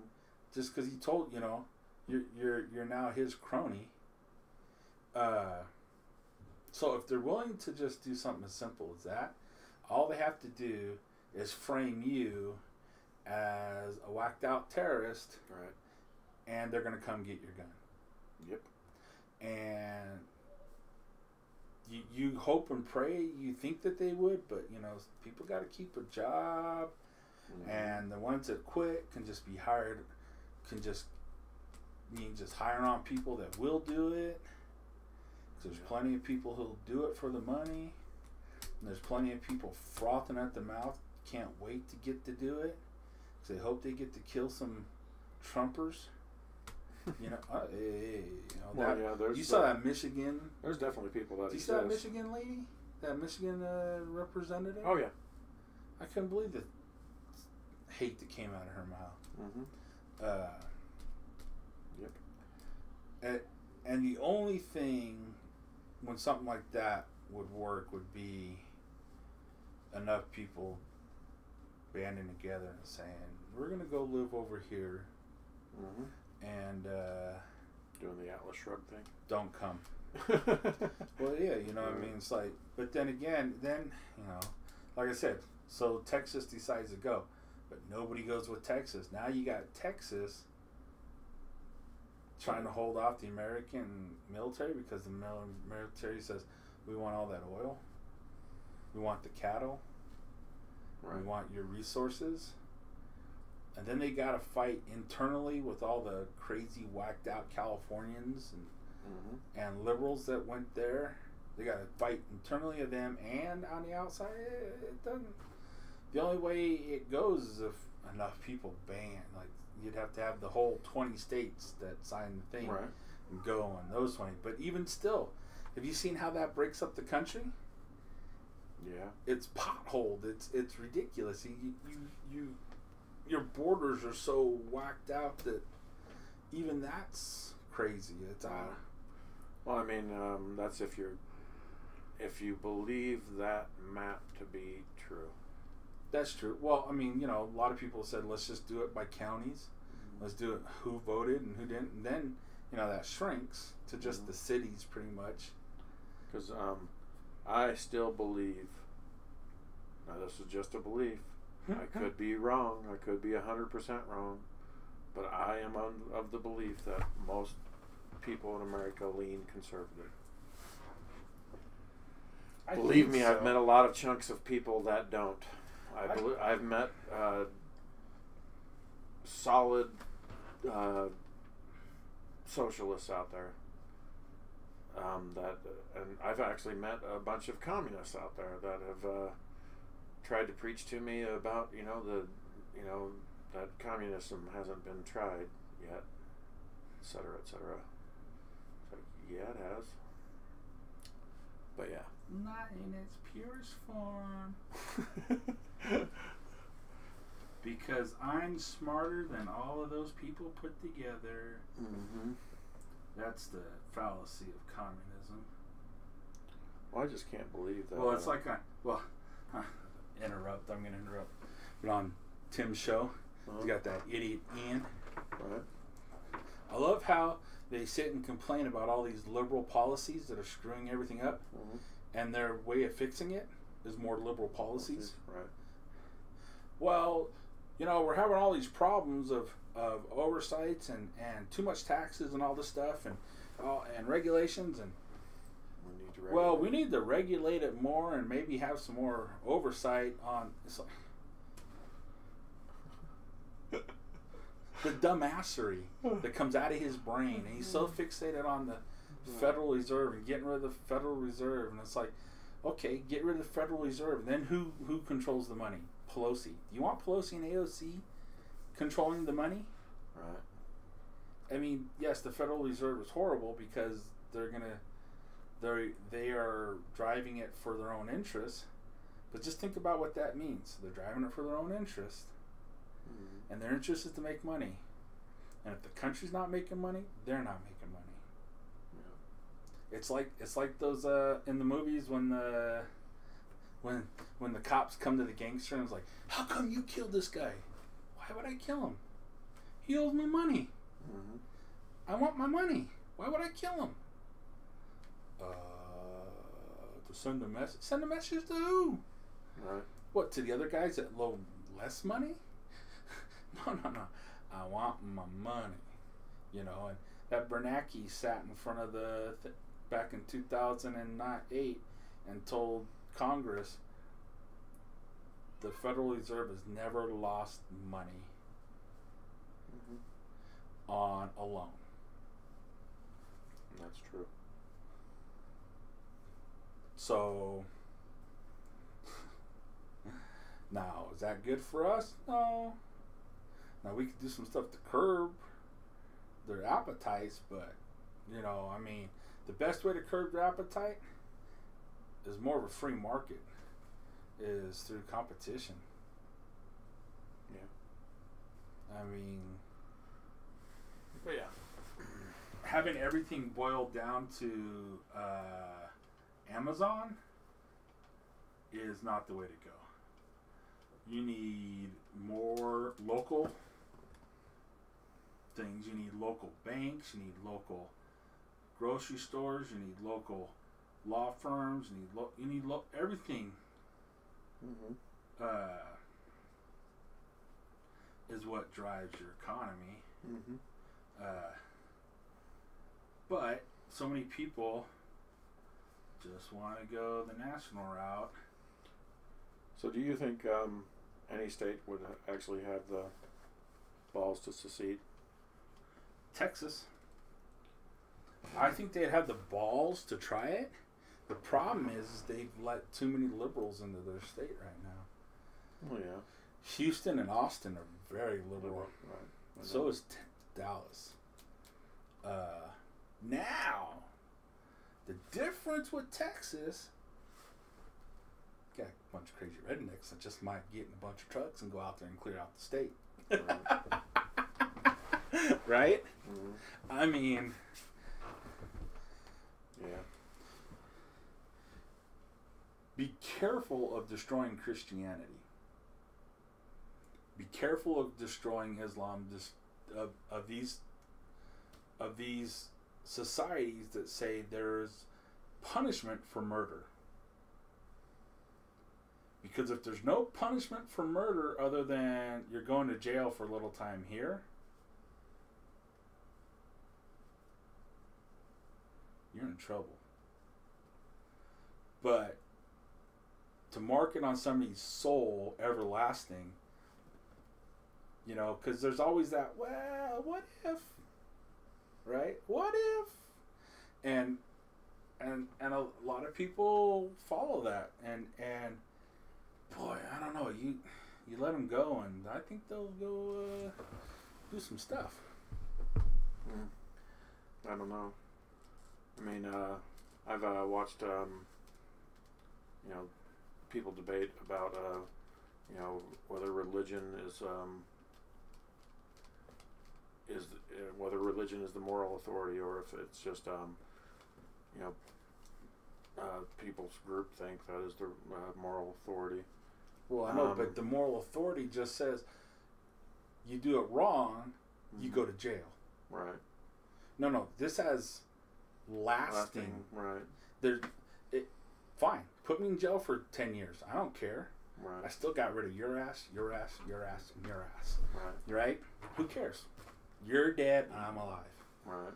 But if there's lasting, then you can't just run. You're in jail, and you're going to be in jail forever. You know what I mean? There's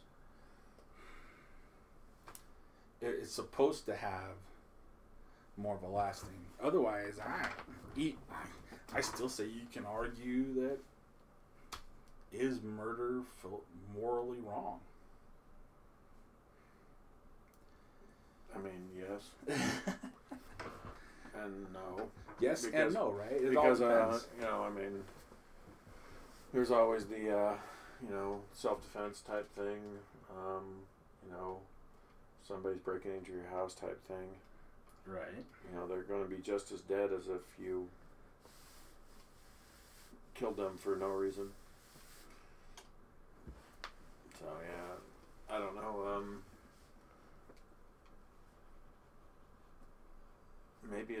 Maybe it's these thoughts in itself that keeps people from,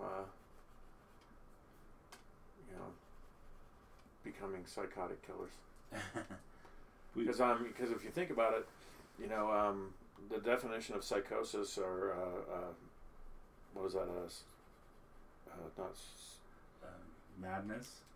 Well, no. What do they call those killers who have no sympathy? Psychopaths. Anyway, yeah, I guess it is psychosis or psycho. But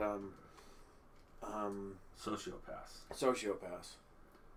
Those guys will kill, and I think it's because and they don't have any problem with it because these thoughts never enter their mind. Right.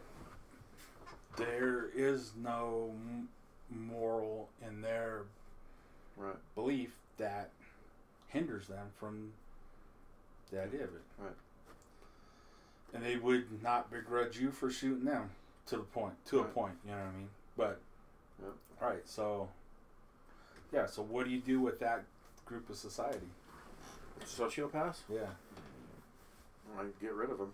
Personally. You get rid of them, but the problem is they just, is it inbred, or is it just a thing that pops up like other things? Aberration? Yeah, it just pops up. I don't know. I mean, maybe it's both. I don't know. I mean, I don't study psychology. I think it's I think there's a way to create a person like that. I mean, to fuck them up from birth, you know, to where they turn to become that type of a person. Right. You know, it's funny because if you watch that, just that Scientology thing, I mean, all of those people in Scientology, because one of the people that she has with him, or that Leah Remini has on her show, her sidekick in that TV show is a guy named Mike Rinder. And Mike Rinder, what he did for Scientology, he was one of the top dogs in Scientology, and what his job was, is when anybody spoke badly about Scientology or anything, he was the one that went after them and destroyed them. That was his job. And he was the one that was caught on film more than anybody else. When he would be the one that would speak to the media, you know, when somebody made claims that this, and this happened in Scientology, and he would be the one that would speak on camera and tell them that, no, there's no way that could have happened. I mean, that's crazy talk, you know, blah, blah, blah, blah, blah. You know, that stuff just doesn't happen. And it's like, you know, in his mind at that time, he was doing the right thing. Doing God's work. You know, so he's doing God's work, and if you don't think these people are thinking they're doing America's work by getting rid of these people, then pass them on, right?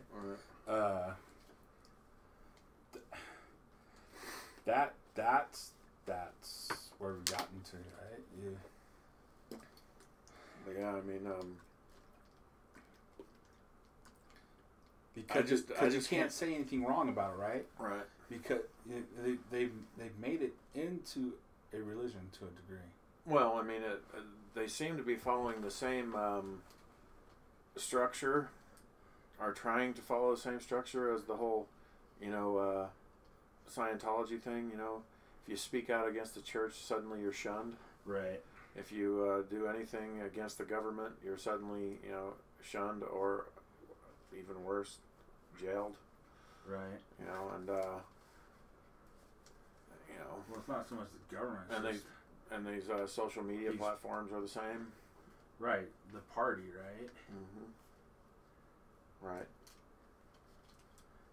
But yeah, I mean, L. Ron Hubbard's whole philosophy of when somebody even speaks out a little bit against you, go after them and destroy them, and not just in a casual way. Oh. It has to be public and brutal. Right.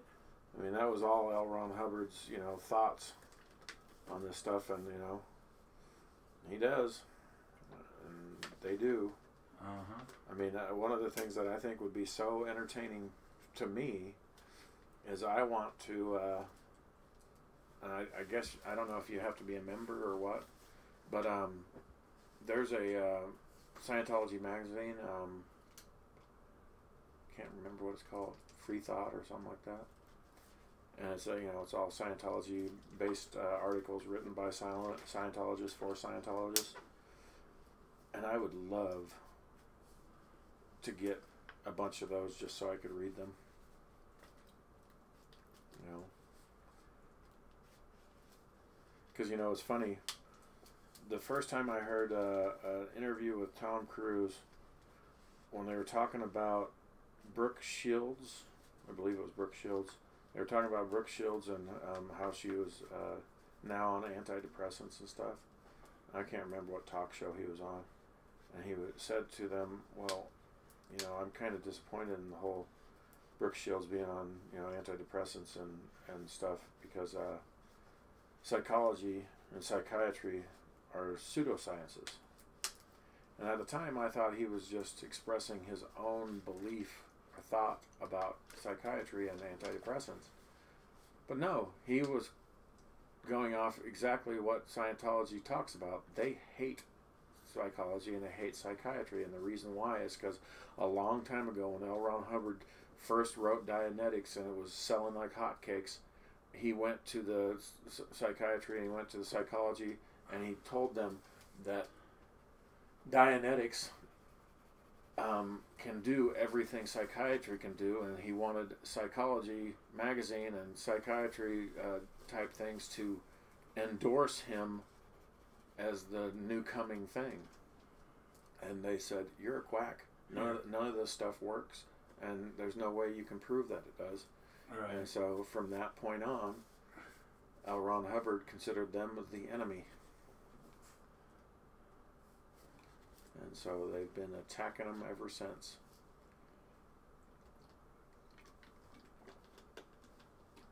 But another thing that it was kind of interesting at the end of that show, on the last couple episodes, is one of the things I didn't know, and I'd actually, I think I've talked about this TV show on our podcast in the first podcast. I was upset that Danny Masterson was kicked off of that show, The Ranch, because I thought, you know, him and the main star, they were great together, you know. Mm-hmm. And you know, they're great actors, etc. At least I think so. But but I didn't know that Masterson is a Scientologist. Is he? Yes, and finally, thanks to that show, I always thought, because you know, what you hear in the media about Danny Masterson is that some women came up or are speaking out against him, saying that he raped them. Mm-hmm. And so, you know, initially, because one of them is an ex-girlfriend of his. Right. And so when you hear those kind of facts laid out for you in a newspaper, you think, well, it's a pretty good chance that Masterson's not lying. That this is, you know, just that somebody's accusing him of something, and he's innocent, and he'll just have to have his day in court. But what I didn't know is almost every one of these cases, there was a Scientologist party gathering, you know, a social event, and all of these cases where he gave a girl at the party a drink, and then they wake up having sex with Danny. So that's you know, something that they never say in the newspapers, but that's what the accusations are. Uh-huh. Is that he gave them a drink, they drank the drink, and then a couple hours later they wake up and he's on top of them. That's not a nice guy. Right. And so yeah, it's kind of interesting that I never heard any of that in any newspaper or any you know, news program until I saw that Scientology show. Right. So that means that either Leah Remini is lying her ass off about Danny Masterson, or that's what they're saying in the cases. And she had 2 of the 4 girls that were that brought the case against him. You know, 2 of the accusers that came on. So either they're lying their ass off, or you know, our Scientology has some weird shit. Wow. Because another thing, agree with that. Another thing that in L. Ron Hubbard's books that, you know, they like to point out during that show. What was that little squiggle that just disappeared? Anyway. Oh, I'm trying to. Yeah. I'm trying to find a brush that allow me to make a certain type of mark. But you know, in some of L. Ron Hubbard's teachings, he, you know, because in the last episode they were asking them, you know, what's the hardest thing, you know, trying to transition from being in Scientology to this, and Leah and everybody there that was a Scientologist said most of the time the emotion that you feel more than anything is anger, because you're angry at the world that you're trying to clear, and that you're trying to do all these great things for the world, or that's what you think you're doing, and you're just not getting anywhere. And so they, you know, in L. Ron Hubbard's teachings, there's a line in there, I can't remember in what book or whatever, but it says, you know, if you feel like punching somebody, go for it. Really? You know? So he advocated, you know, Scientologists beating the crap out of each other and all kinds of stuff. So then that means punch one of those type of people, huh? Yeah. So that's where Chris Evans gets it from. Chris who? Evans. Oh, is he a Scientologist too? I don't know. I'd imagine he is. He's not a very good person. Remind me who Chris Evans is. Captain America. Oh. I don't know if he's a Scientologist or not. They showed quite a few of the actors that are. There's a lot of them are. There's a bunch of them, yes. More than you would imagine. Yep. No, his hatred for America is quite devastating for him being Captain America. Well, yeah, but I mean, even the Captain America comic books, there's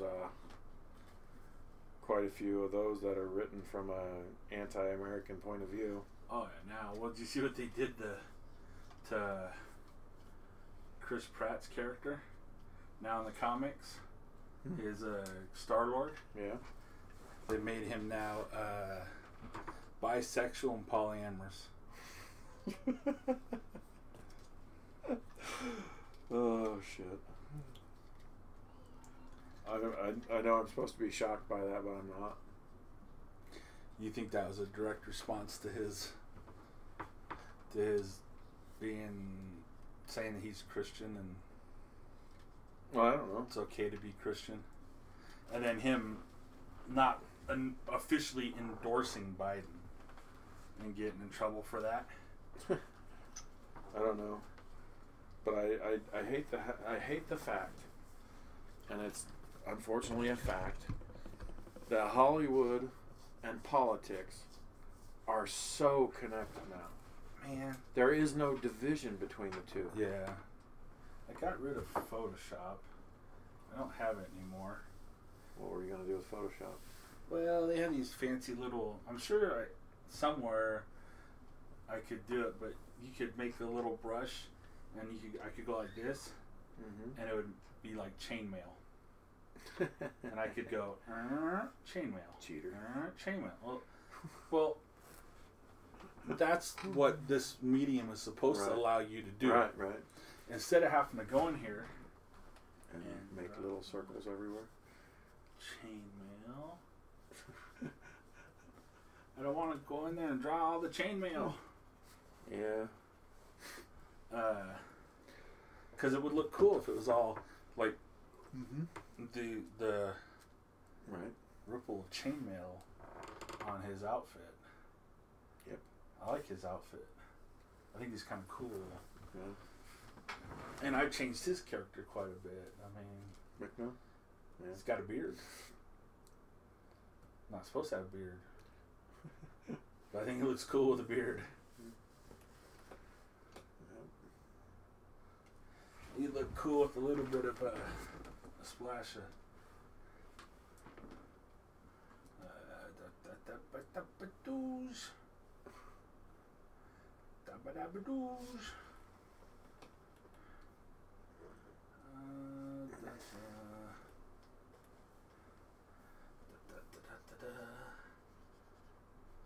so funny. I often wonder if people realize I'm sitting behind you. Yeah. Well, the cameras are so different too, right? Right. Well, I think the reason why your camera always shows up dark is, remember when the door was open behind me and mine was real dark? Well, since you have all those light sources coming at you from the screens that you're looking at, I think that's why it darkens the whole thing. Well, that part of it is just the difference in the camera quality. Right. I can go in and change it, but yeah. Hey, it's Marty. Right.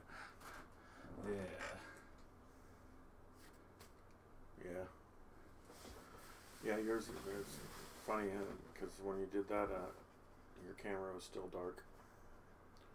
Weird. I guess the lesson learned here is when you buy cameras, you buy them together as a set. Yeah. You buy them, so it's not one is better than the other. Well, yeah, I mean, having the same camera would make a huge difference. Yeah. If we had two of the same camera, two of the same microphones, that's eventually the goal. And I want to put both microphones on booms, so we can just drop them right down in front of us. Right. And then we can finally sing. We can finally have our opera. My son watches a cartoon called Masha and the Bear. Masha and the Bear. Masha and the Bear. It's a Russian cartoon, and they have an episode where Masha and her cousin and a panda bear that's a kid get together, and they want to do like something, and they have books out, so they're thinking about doing like a play. One wants to do an opera, one wants to do a ballet. They end up doing the mashup. It's actually really kind of cool. I mean, it's actually pretty damn good. I mean, I'm surprised. But when the girl wants to do the opera, that's doing opera. So pretentious. Yeah. Well, I mean, they did the same thing, a mashup. Why am I doing this without glasses? I can't see. On what the hell is that? Hey! The Fifth Element. Look at that! Amazing.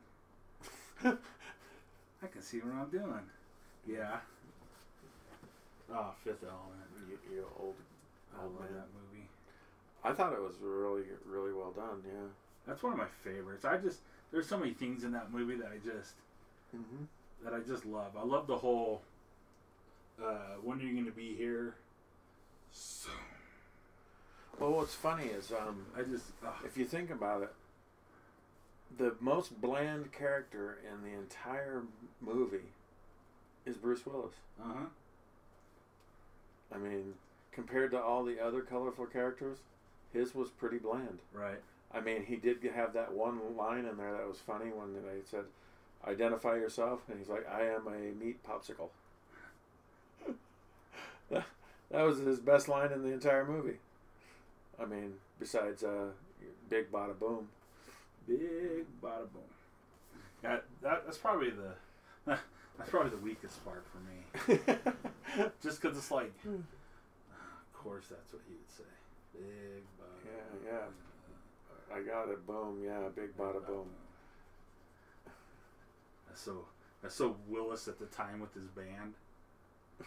Right. You know what I mean? But I have no idea what I'm doing. What do you mean? You mean the whole coloring thing? Yeah. I am so horrible at it. Well, first of all, not to, belittle anything, but elves are white. White?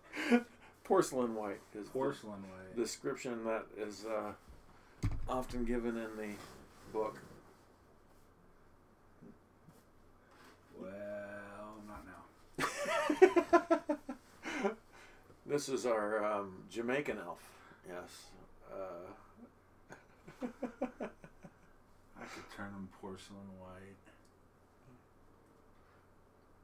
I can just, I can just come in here and do a tonal correction. Where's the color balance? Or let's try that first.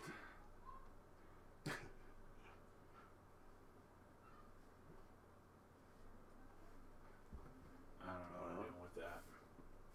So let's do tonal. Let's do hue. Let's do this and see if I can. See, that's what I'm talking about. So then, he's green. It's the Hulk. oh, what? Just do it. Just do it.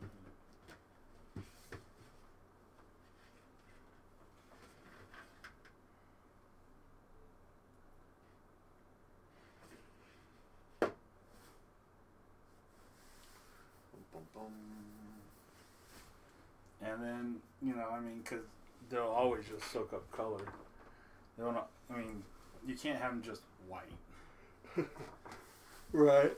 It has to be some type of coloring to it, like whether it's going to be a bluish tint or a greenish tint. Right.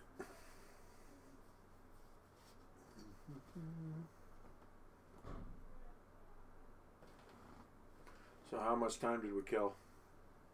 We're at 2 hours and 7 minutes. Not bad.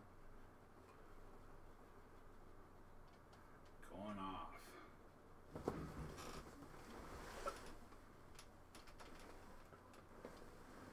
It's funny, I have that screen right there where the camera's pointing at you. And I can see what the people at home see. But I still like to look over your shoulder and look at that one. It's just so weird. Yeah. Well, this is the.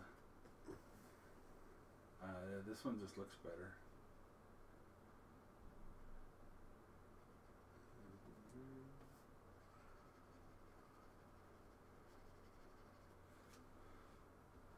Maybe. I don't know. Need platinum blonde hair. And then it's good. Platinum blonde hair? I can do platinum. Even though it looks more, it's amazing how color works. How,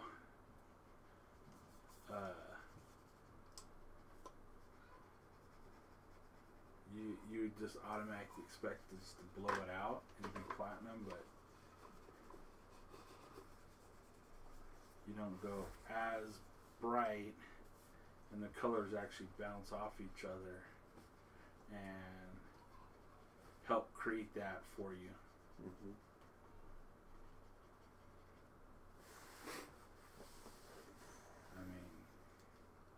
I can come back in and put some highlights, obviously. Obvious to me. So that's why you come in like this.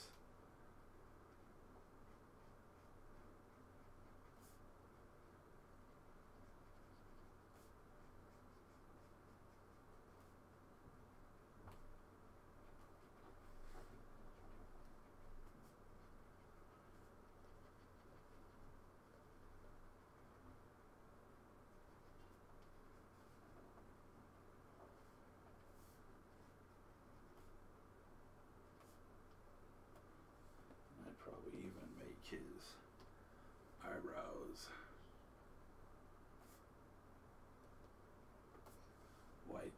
shows some age there.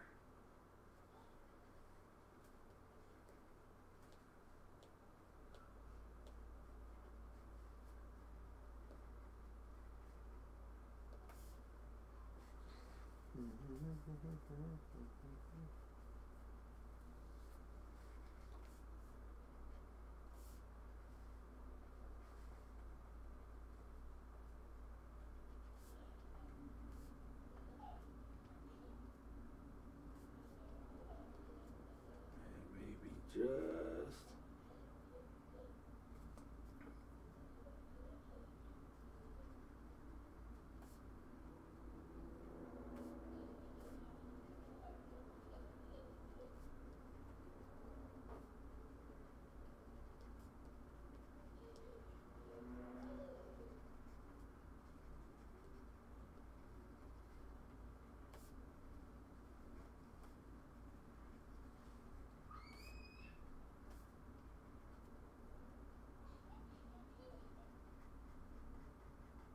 give some little darker roots here and there for some depth.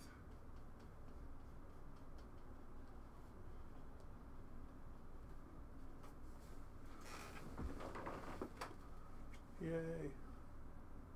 I like that blonde. It turned out good. Not too bad. So just not very. Not the.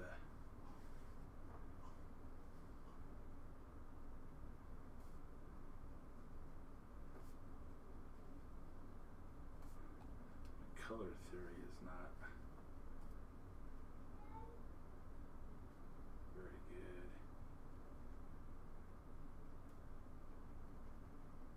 I had teachers at work at school that would just take a black and white picture and just turn it into color just easy. Yeah.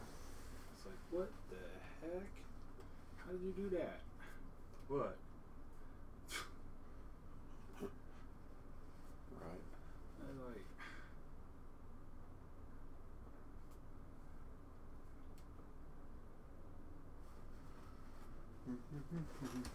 Well,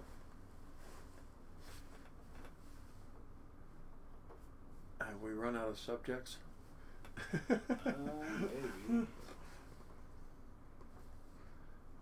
feel like we've run out of subjects? Well, no. I mean, not completely. It's just, seems like at the moment we have. Well, my problem isn't that run out of subject, is that I think I was concentrating too hard. It's hard to talk and draw. Well, sometimes it's hard to concentrate that hard.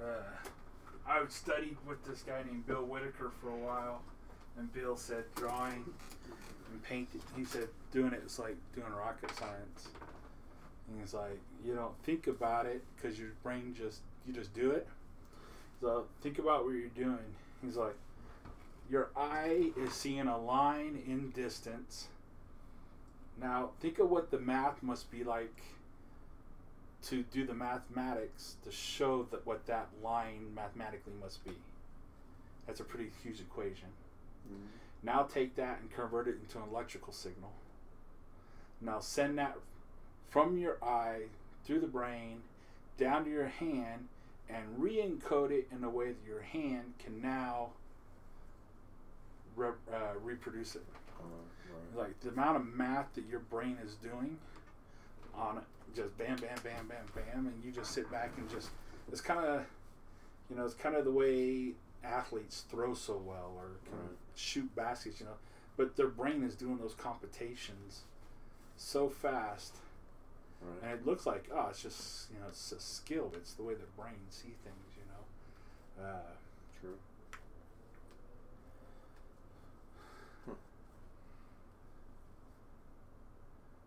So there are times when doing it, you get very, very, very tired.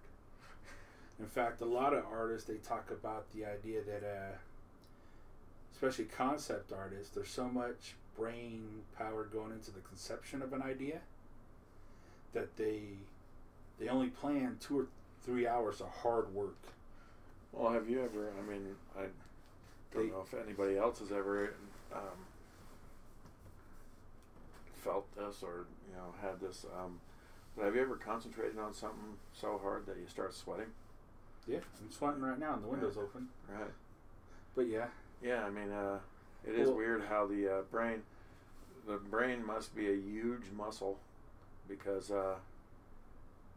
you can get to that point where you're just sweating your ass off. Mm-hmm. All you're doing is sitting there. Yeah. So no other muscles are working. I've found that in writing and all kinds of different things. Right. Yeah, it's in all of it. Your brain it's just going. Mm-hmm. And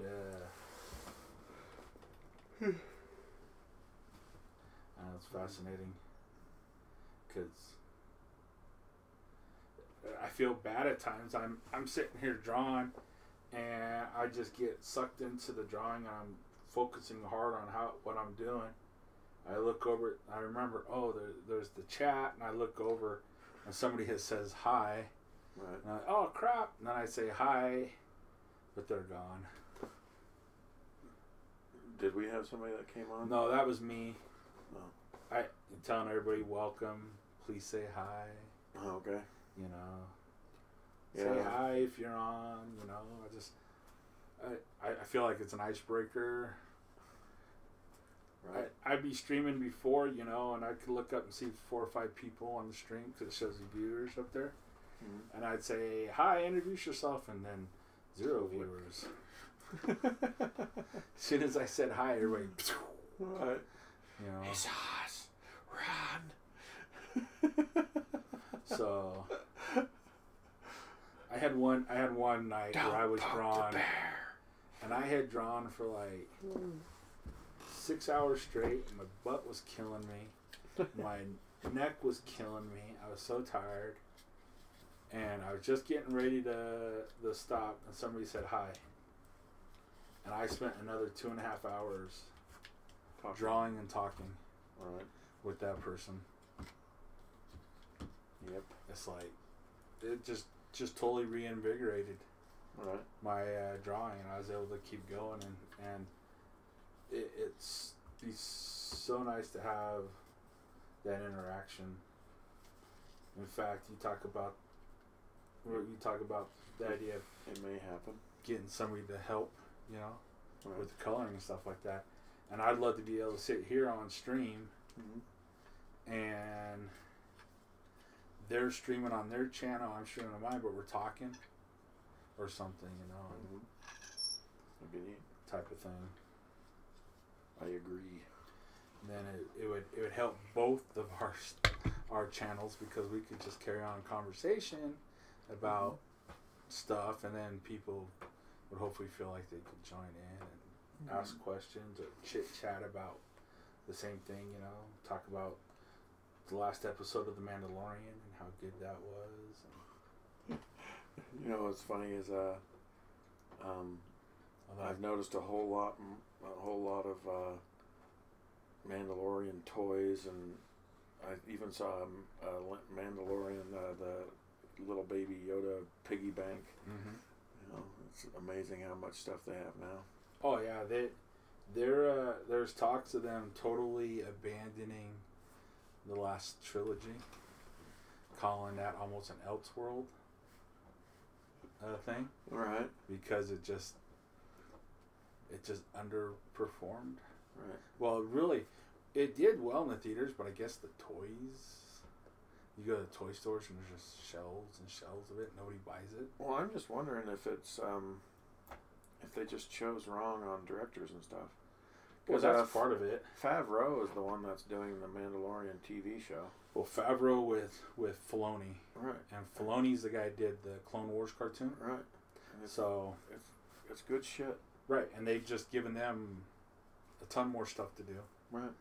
And it's been really good. Although, yeah,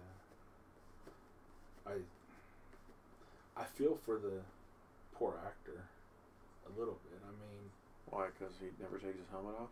Well, yeah, I mean, you're an actor. Right. The whole point is getting your message out there, or is your to be face, seen a little bit, you know, and then nope, got to wear the mask all the time. It's like they didn't in the cartoon. I mean, that was the whole, you know, in the cartoon. It's like they never. That wasn't a thing. That wasn't the way. Mm-hmm. in the cartoon. So why are they doing it now? And you know, then they explain it's that a certain religion. They're like Jesuits. Right. Because last time I was over at my kid's house, and they had me watching an episode of The Mandalorian, and apparently it was a newer one, and Boba Fett shows up. Mm-hmm. Yeah. And he's there looking for his armor. Well, he shows up. And it's funny because all the weapons he was using were Sand People weapons. Right. I have a little problem. I don't know. It's Boba Fett. Like, he's going to lose track of... I don't know. Well, I guess if you had to put it in a hawk... It depends on what happened to him after he was swallowed by the sand thing. Right. But it doesn't seem like he would have gone that long. Unless this isn't that long after that. Right. Maybe that's the thing. Maybe this isn't that long after that, so it's only been a few years. Mm-hmm. So I guess I could believe that. It was cool to see Slave One back, the ship. Mm-hmm. That was awesome. The question, though, was that the same one from the episode where the people that came hunting him, they had the same ship, but it was really nice and new and pretty. It was all white, had a blue stripe down the side of it, and then the last episode they repainted. I mean, that's definitely Boba's ship, mm-hmm. But it's like, did he just take that one and repaint it, or is that? I mean, where is that other one? Right. That guy didn't have it no right. more. So is that Mondo's new ship? I don't know.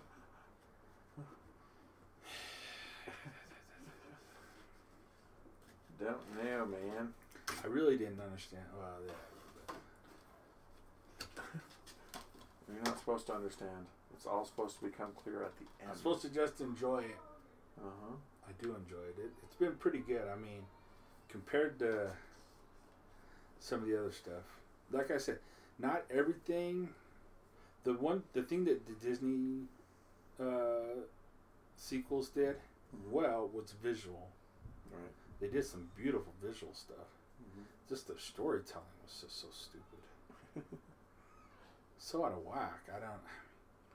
But I talked with other people, and they're like, "Oh, it's great." They explained to me why they like it. And it's like, well, I can understand that.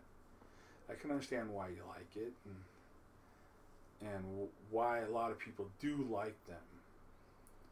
I just didn't enjoy them. And I really don't like the idea of putting Mark Hamill in anything again. I don't know. Why? Well, I was really upset when he... I mean, they kind of killed him off anyway, so... Well, when he said that... was pretty much upset that Trump's grandkid went for Halloween as a stormtrooper. And he made a comment about maybe Star Wars isn't for everybody. You know? And so like, oh... Uh-huh. You know, and he's made comments like that. Once again, Hollywood needs to separate itself from that. Rian Johnson destroyed Luke, and I'm like, I think you destroyed Luke the day you signed on to do that role. The day you decided, sure, what the hell, I'm getting paid anyways, you know, because if Luke meant that much to you, you would have walked away from it, but. I guess not. I don't know. They made a mistake in bringing all them back anyways. I really enjoyed seeing Han Solo again. Yeah, well, I would have enjoyed seeing Han Solo if it would have been recast, I think. What, you mean not Harrison Ford? Yeah. Oh, wow. I think Adam Driver could have done a great great Han Solo. In that last movie, he starts reverting back from Kylo Ren to Ben as he comes back to the semblance of the light side. In between, he starts getting in. He's floating back and forth. But as he's coming back to Ben, he starts picking up his dad's mannerisms again. Like his what's not bad. Pointing at everything. Yeah, the way he was pointing, right? This stormtrooper comes running up to him and says something. He goes, well, da-da. But the way he pointed at him was just, it was straight up, Harrison Ford. And it was like, and it was like, you mean he could have played Han Solo in the Han Solo movie? And he didn't have to be a Han Solo clone, but just Han Solo isms. And all of a sudden, you'd have been like, that's Han Solo. Not that little thing running around saying he's Han Solo. And the little thing running next to him saying he's Lando Calrissian.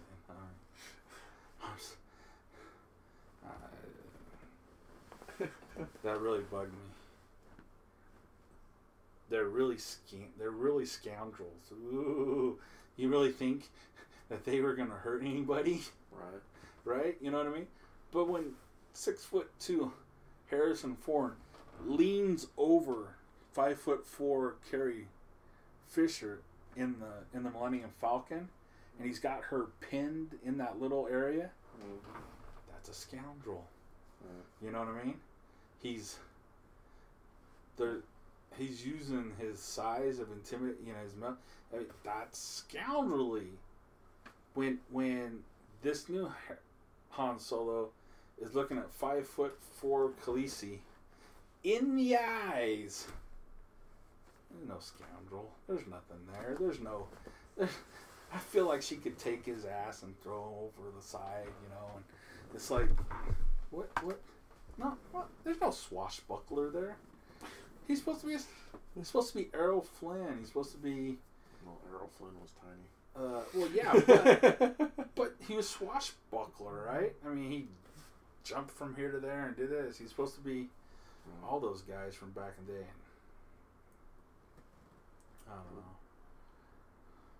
know. Because it's like when Harrison Ford and Chewie ran on the Falcon for the first time, said, "We're home." It wasn't so much that Harrison Ford said it, as the way he said it. And it was just like, oh, that's Han Solo, right? It wasn't. I mean, it's like, I think anybody could have come on as long as they had mannerisms. It's like, because it's not Harrison Ford mannerisms I care about. He made Han Solo a certain way, and it's like, I want those Han things. It's like when Chris Pine was doing the Kobayashi test. And he had the apple. Right. Hey, yo. And he was being sarcastic and verbose, It's like, now just shoot one round each. We don't want to waste too much. Right. It's like, we don't want to waste too much. But he was doing it like Shatner a little bit, but he was doing Kirkisms. Mm-hmm. Yeah. It was like, little sprinkled in here, little sprinkle in there, and all of a sudden it's like, Chris Pine. That can be Kirk. Chris Pine's my favorite. But I mean, he is a remarkable actor. Did you ever see Bottle Shock? Yeah. I loved him in that. So I liked what's his name better in that than him. I liked Pullman, the Mexican guy that's with him. Oh, are you talking about Snape? Snape. Yeah, Snape. The hell is his name? But yeah, I mean, he was definitely the star of the movie. Yeah. Right, but I mean, like he was like he was he was so good in that. God, I can't remember his name right now. Why can't we think of Klaus? Yes. It was Klaus, right? From Die Hard. Yeah, from Die Hard, right? Right. And from Quigley Down Under. Quigley. Nobody throws me out of my own house. Goes back in. Don't just stand there. Get him. God, what the hell's his name? That's really, really sad. Can't remember an icon's name. Anyway, but yeah, I mean, he was definitely the star of the show. But yeah, all the Pine other... was pretty good. Pine was good in that. Do you see the High Country? Oh, the Low Country. Was the High Low Country?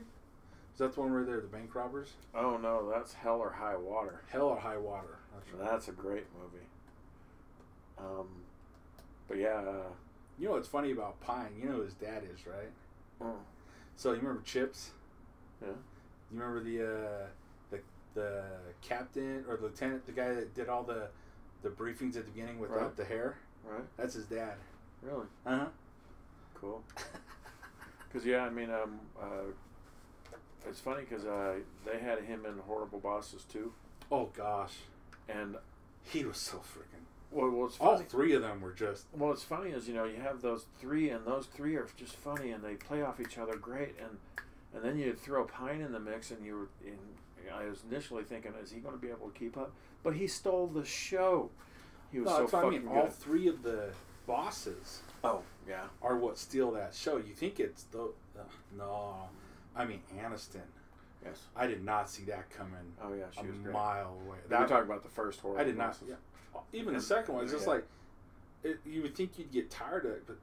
Gosh, she's freaking ridiculously amazing in that. Uh-huh. And then to see the transformation of Colin Farrell, you're like... Right.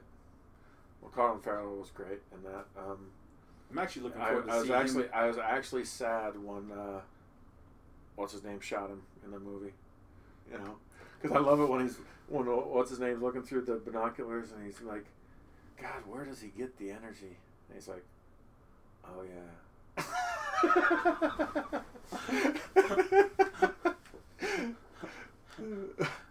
I'm looking forward. Oh yeah. I'm kind of looking forward to the new Batman movie because he plays Cobblepot.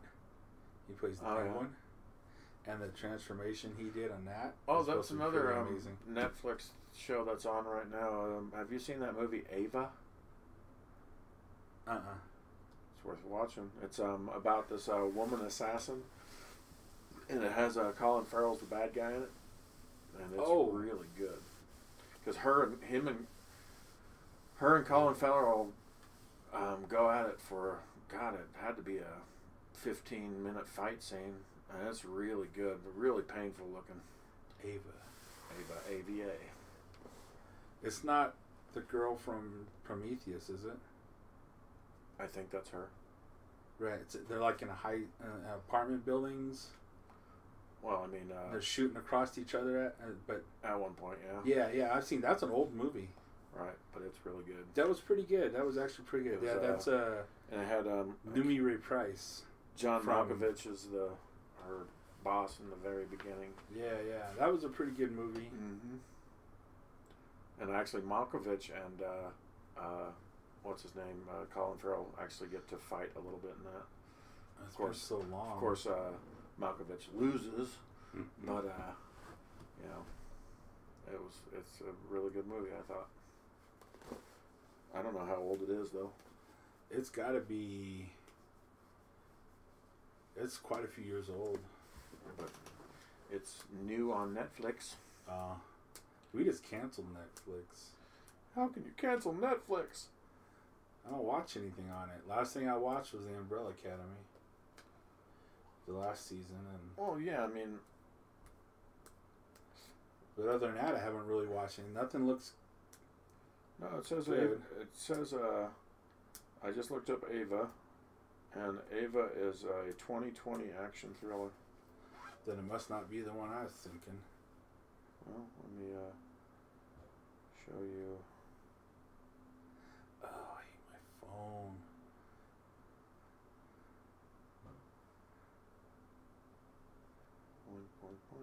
Boink.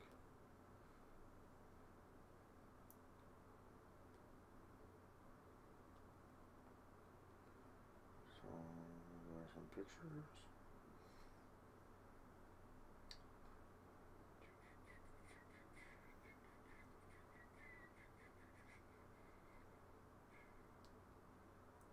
Images.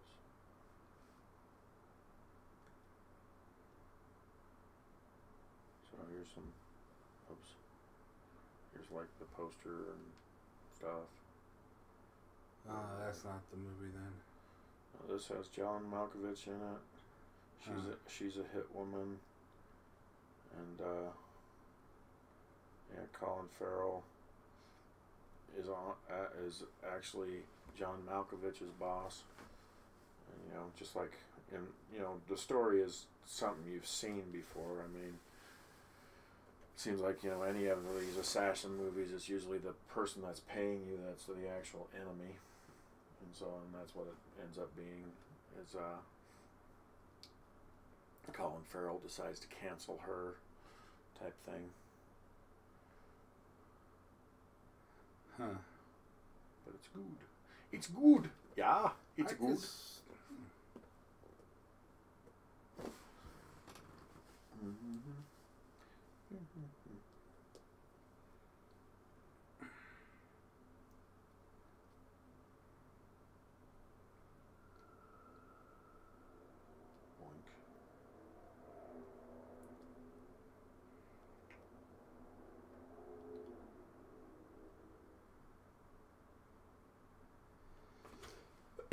Oh man. Jessica Chastain. That's her name. Wow, so you've done a couple movies with Malkovich. That's interesting. Mm-hmm. Yeah, it was bloody and good.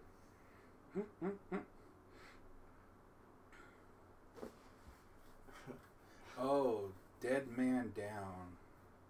Was that the one you were thinking of? That was the one I was thinking of. Was Farrell in that? Yeah. Huh. Because Howard was the bad guy. Yeah.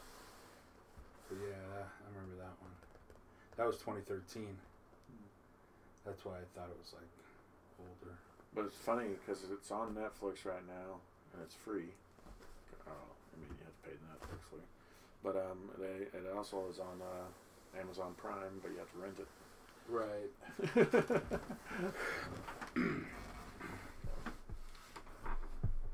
Anyway, should we say goodbye to these people?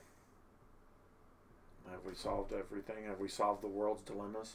We solved the world's dilemmas. Yeah. I mean, that's what we're here for, right? Solve the world's dilemmas. Yes, because you're not supposed to just complain. Right. You have to give alternatives. Have we given alternatives? No. No.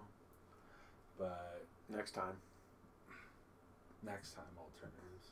Yes. Actually, we gave alternatives. Sure. A little bit. I mean, we said just take it down to the bare roots, right? Mm-hmm. And the story, the book is getting exciting. I mean, they just kidnapped Mick now. I mean, holy shit. Who would have thought? And the next one's all about a prophecy. Yay! Gotta have prophecies. Right. I mean, you can look at the picture of Mick there, and you can see why somebody would want to kidnap him. Yeah. I guess. Me and my horrible rendition. All right. All right. Let me pull it down and zoom in. Shatteredtime. Take a little screen capture for that. Will definitely be a cool T-shirt. Well, it's not hard to make. All right. Well, thank you. Good night, everybody. It. Bye. And, later.